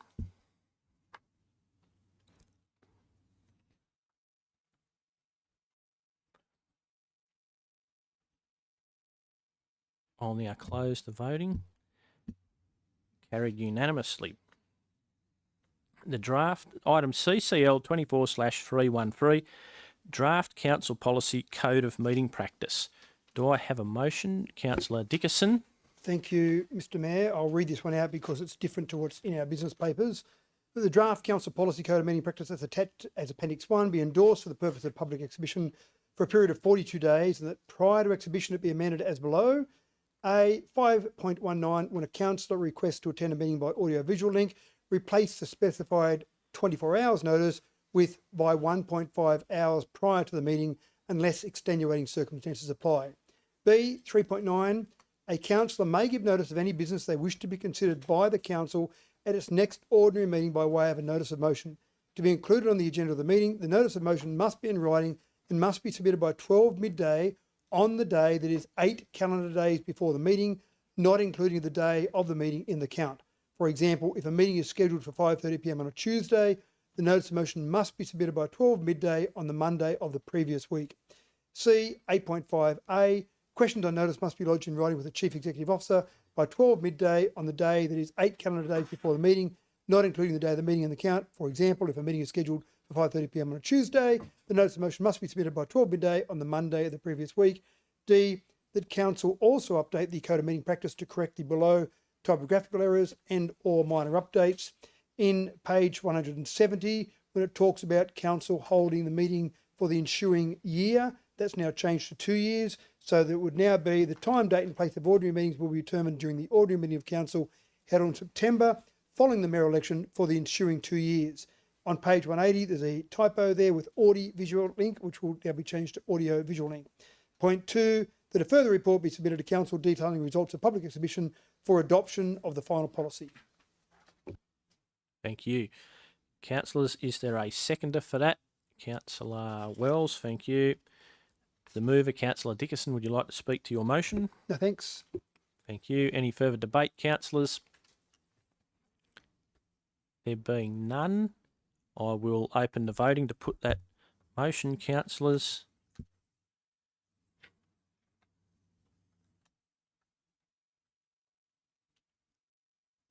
I'll close the voting. Motion carried unanimously. Item CCL 24/314, Draft Council Policy, Payment of Expenses and Provision of Facilities for the Mayor and Councillors. Do I have a motion moved by Councillor Dickerson? Thank you again. I'll read it out, Mr. Mayor, because it does change slightly from the information in our papers.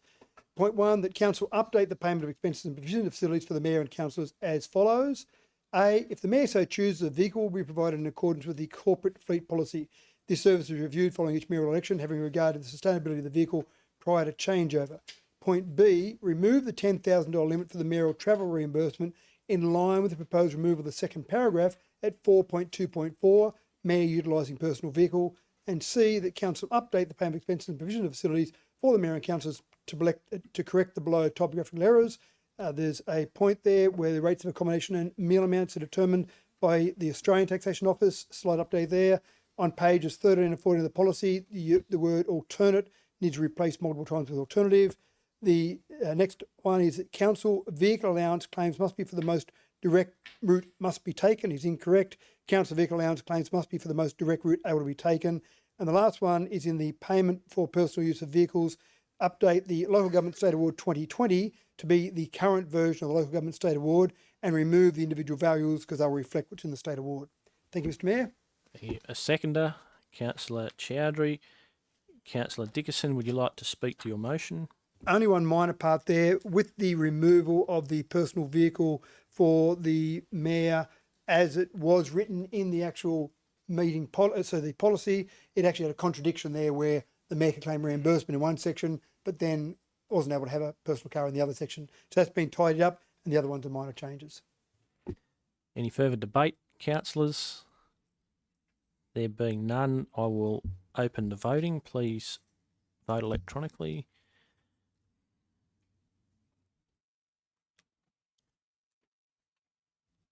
I will now close the voting. Carried unanimously. Item CCL 24/315, Community Engagement Groups 2024 to 2028. Do I have a motion that someone will move? Moved by Councillor Toynton, thank you.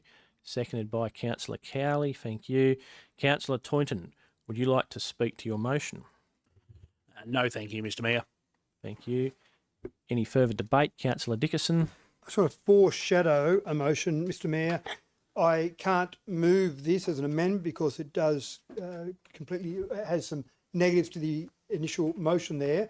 But if this motion is defeated, which I will argue that in a moment, then the foreshadowed motion would be that Council reinstate the former 17 community committees. The Council call for expressions of interest for community committee members prior to the first meeting of the committees, and that Council also add the Renewable Energy Community Benefit Fund Committee. Thank you, Mr Mayor. Thank you. Any further debate on the motion as it stands at the moment? Councillors, Councillor Dickerson. And then I'll jump in the debate now. So I will argue against what we've got there before us. Community committees I find incredibly important because it gives the community the opportunity to come along and give feedback directly to our staff, give feedback directly to our councillors. And it's also an opportunity for the community to learn about some of the things that are happening. And I remember sitting on something like the Public Spaces Tree Committee, for example, and Mr McAllister did a wonderful job talking to some of the various community members about some of the various things that were happening, talking about the Stockholm method of planting trees, talking about tree plantings. It gave the community the opportunity to learn about council, and it gave people that were very passionate about one particular item of council. When we did form a whole range of committees back in early 2022, we got some pretty strong feedback, for example, that we didn't have a Disability and Access Inclusion Committee. And so as a result of that feedback, we actually created that committee. Again, that particular part or section of the community didn't want to be left out of the community committees. I understand fully where council staff are headed in terms of the committees and the structure of those committees, but I would still prefer to see all those individual committees. And I do understand there is some staff time taken up with those, but at what price do we put feedback from the community? And again, I would prefer to see the community committees there. I'd prefer to see community committee members engaged, and sometimes they're not always engaged at the level we'd like to, but I wouldn't like to see the baby thrown out with the bathwater and throw out the committees because some committees weren't perfect or some community members weren't perfectly engaged on those committees. I do like the community committees. I love the engagement. I love the involvement. I'd like to see them a part of this committee, a part of this council, and absolutely see us open to the ideas the community is going to bring forward. Thank you, Mr Mayor. Further debate, councillors. Councillor Ivey. Thank you, Mr Mayor. I hear what Councillor Dickerson says and I don't disagree with a lot of it. But I do just wonder if it's handled correctly and really done well in this digital age, whether the reference groups wouldn't fill some of those same functions that a full committee would. And not only would they fill it as well, they may well fill it more efficiently. And so I think the idea of sort of having reference groups that target specific items that address that within the community and then move on, perhaps it's resolved, perhaps move on to another area. It gives a little bit more flexibility, a little bit more dynamic, rather than having a fixed committee. So I agree with the comments about the committee engaging with the community is a really good idea, but I just wonder, and I think that probably well-targeted and well-operated reference groups wouldn't achieve the same thing.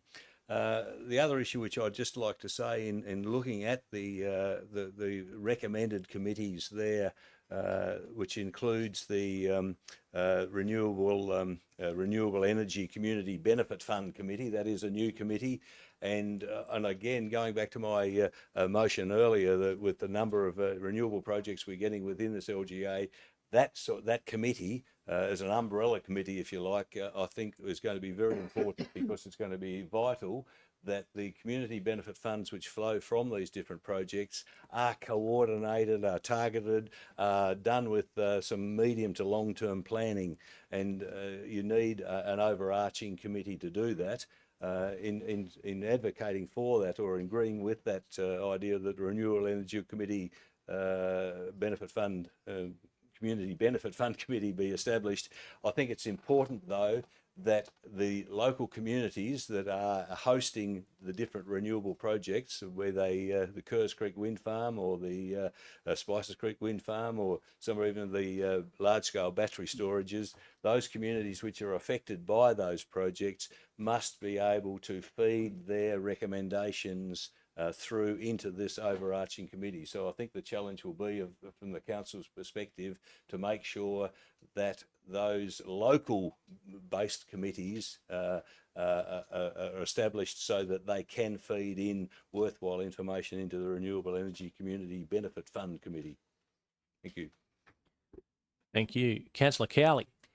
Thank you, Mr. Mayor. I would normally agree with Councillor Dickerson that community engagement is absolutely paramount through, and I like the idea of community committees. However, having seen the feedback and the review, the information that came from the committee members themselves would indicate that a lot of those committees were simply paying lip service and not effective at all. I think that the establishment, for instance, of the Dubbo Region Arts and Culture Council is a wonderful idea. I have canvassed, following the release of these papers, a number of diverse groups within the arts and culture community, and representatives that sat on the previous Spark committee,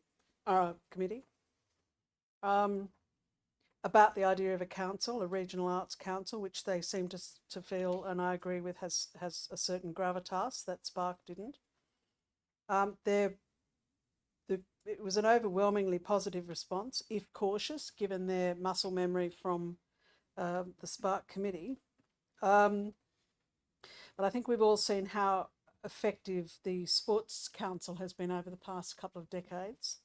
And my hope is that should this proposed way of doing things go ahead, then the representatives from the various creative bodies can put their disillusionment aside and step up. I also think that it's important that we indicate, and I disagree violently that the baby will be thrown out with the bathwater. I think we're warming the bathwater up, actually, by proposing the different formats for these communities, these committees. I don't think that those other interest groups will be excluded. On the contrary, I think that the proposed models that are before us actually promote the opportunity for less lip service and perhaps more fair income input. So, further debate, councillors. Councillor Wells. Just briefly, I too am in support of the motion as it is.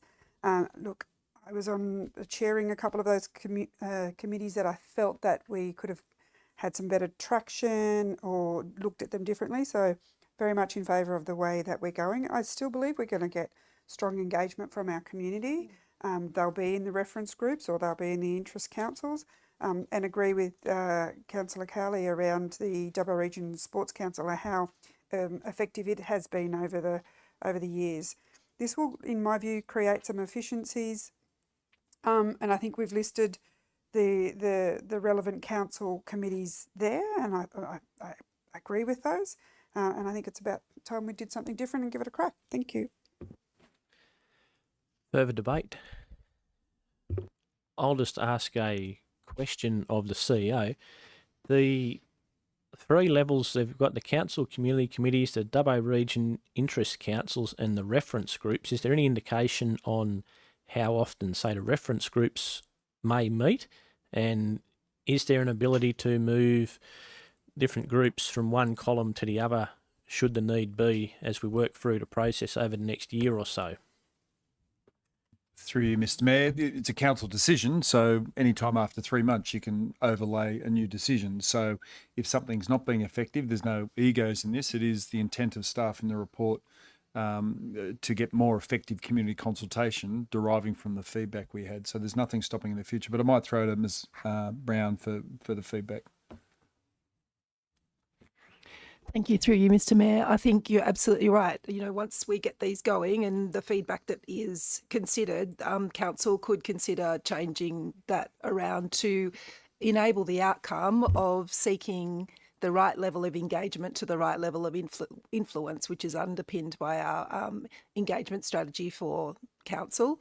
And so if we would be looking to do targeted consultation to establish these groups that haven't previously been established, and then see how they run and be able to make changes and adopt those if you would be able to make changes and adopt those if needed over time. And further, I think with the reference groups, the ability to ramp up the tempo. Now we've got the community safety and crime prevention plan before you.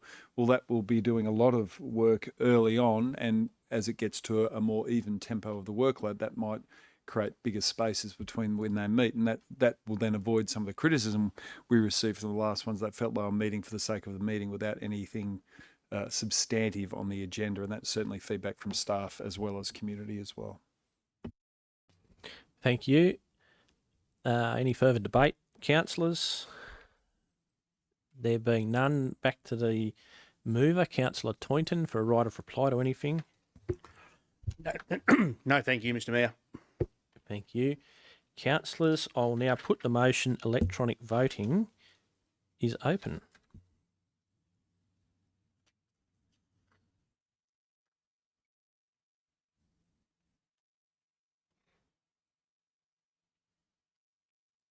I'll now close the voting. Motion carried 10-1. Item CCL 24/316, Proposed Village Roadshow Program. Do I have a motion from Councillor Chowdhury? Can you please... Oh, I don't have to read it out. Seconded by Councillor Wright. Councillor Chowdhury, would you like to speak to your motion? A quick point of order, Mr. Mayor. So is that the one from the business papers that we're doing? Because that was being deferred until such time as the determination's been made. We've made that determination now, so we need a slightly different version of that motion. We will we?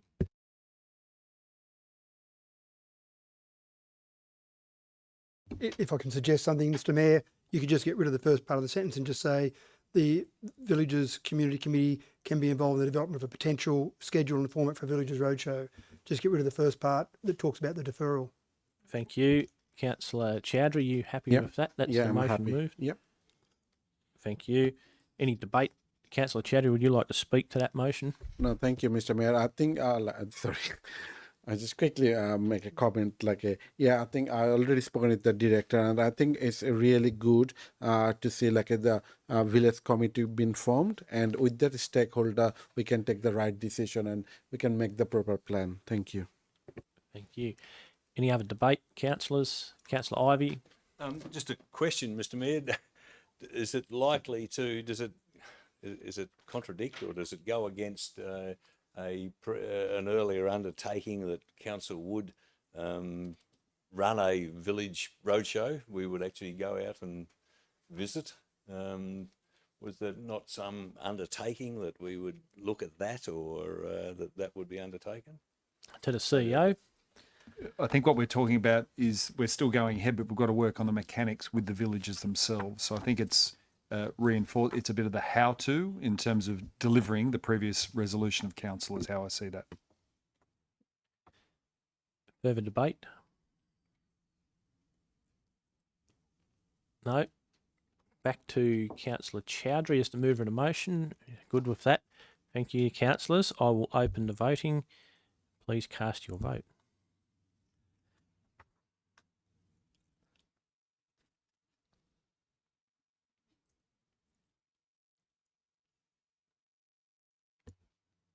I'll now close the voting. Carried unanimously. Item CCL 24/317, Draft Council Policy Technology Provisions for Councillors. Do I have a motion, Councillor Dickerson? Thank you, Mr. Mayor. The report or the recommendation in the papers on the bottom page 314 as is, and then number 2, actually I'll slot in this number 2, one change in there. On page 321, the last paragraph, replaced with maintenance, troubleshooting problems and upgrades to equipment supplied by council will only be carried out by council's information services staff. If councillors choose not to use a council provided device, council staff are not responsible for the ongoing support of the councillor in relation to that device. And then point 2, as it stands in the papers, will then become point 3. Thank you. Moved Councillor Dickerson, seconded by Councillor Chowdhury. Thank you. Councillor Dickerson, would you like to speak to your motion? No, thanks. Any other debate, councillors? There being none, I'll open the voting. Please cast your vote.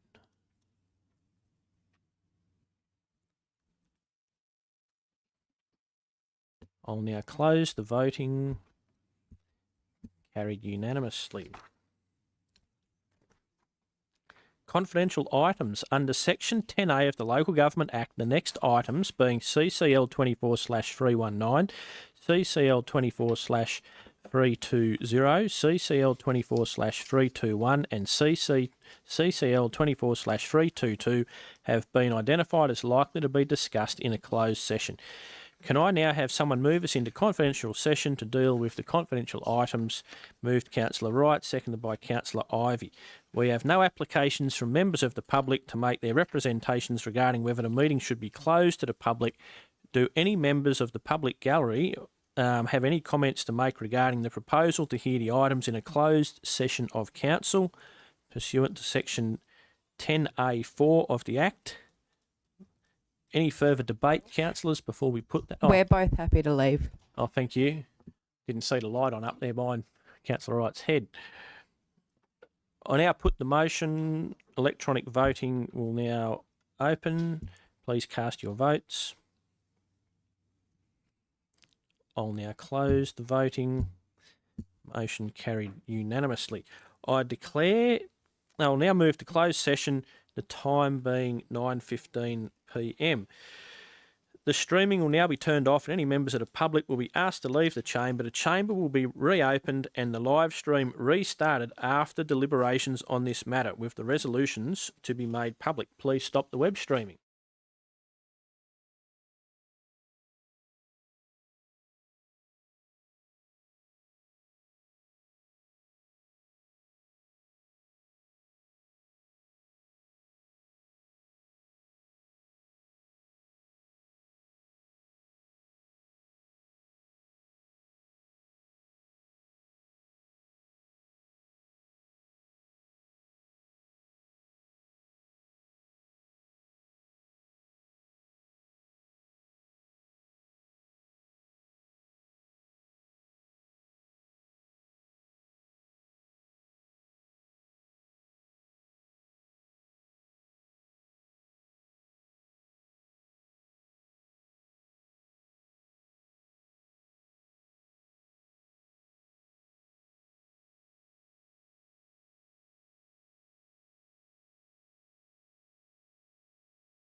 Time being 9:41.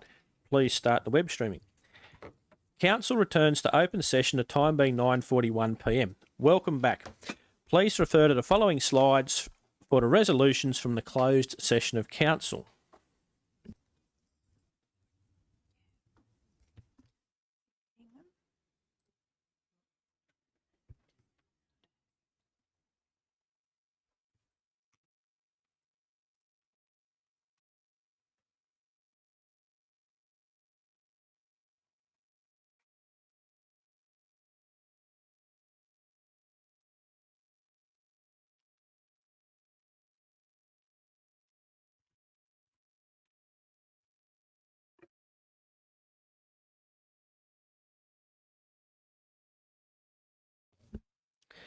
We now move to item CCL 24/323, comments and matters of urgency. I'll start with Councillor Ivey. Thank you, Mr. Mayor. Obviously, the highlight for me in the last month was the visit to Japan for the Sister City 35th anniversary with Minakamo. I hadn't been to Japan before, and I've had limited involvement with the Sister City relationship between our Dubbo and Minakamo, but it was a real eye-opener to me. The Japanese were fantastic. They were so engaging. They were so appreciative of the fact that we had bothered to and taken the effort to go to Japan to help them celebrate and to be part of not just the 35th anniversary, but also the 70th anniversary of their proclamation as a city. And look, I understand, Mr. Mayor, that you couldn't go, and that's absolutely fine, but they really do, and it's brought home to me, they really do respect authority, and they really would like, they like the idea that councillors were there. The mayors from a number of different surrounding cities were there. They really did engage in the importance of it, and how they like to think that we also thought that was an important event and worthy of assistance. So it was a great visit. I think we did represent. Went with Councillor Dickerson, and we did represent Dubbo Regional Council. I think it was well respected. It was well liked by Dubbo Region, by Minakamo City. The one thing that I will just say that disappointed me a little bit is that I was shown some social media feedback that came in saying, "Oh yes, Councillor Ivey's over there on a tax deductible junket," and that upset me because yes, it was tax deductible because we get an allowance as councillors. We get an allowance, and that is to cover expenses that we incur in conducting our duty in representing council or being councillors. And so therefore, yes, we paid our own airfares, and yes, I claimed it against the allowance that I get from the Dubbo Regional Council as being a councillor. So of course it's tax deductible. And for people to say, "Oh, it's a tax deductible junket," it really upset me because it was if you respect our LGA, if you respect what we do and what we're trying to do and encourage international relationships, it was just a no-brainer that we should go, and we should have been applauded for going and incurring that expense, not criticised for it. And that I just found that was most disappointing. Thank you. Councillor Richardson. Just very, very quickly, I just want to say that I went to the season launch of the DRTCC on Sunday and had a great afternoon and saw quite a lot of shows that are coming next year that I intend to go, especially the ballet. I'm going to take my granddaughter. So, thank you. Councillor Chowdhury. No, I'm good. Thank you, Mr. Mayor. Councillor Toynton. No, thanks. It's late enough. Councillor Ryan. No, thanks, mate. Councillor Wright. Thanks, Mr. Mayor. I'll just say I had a fantastic couple of days at the New South Wales Local Government Conference with a number of my fellow councillors. It was great to spend a bit of time with them, but also just to meet a lot of other councillors, network, share some ideas, and come back and hopefully share some of those stories and thoughts with fellow councillors that weren't able to attend. But yeah, well worth going if you get the opportunity to come along again next year. And again, that falls within the budget of the of councillors and their professional development. So yeah, well done, and thanks for the councillors who were able to come along and share that with us. So thank you. Councillor Wells. No, thank you. Councillor Dickerson. Thank you, Mr Mayor. I've only got about 15 or 20 minutes to go, so I'll just run through them slowly for you all. I just want to reiterate what Councillor Ivey said. It was a wonderful trip to Japan and wonderful to be a part of that.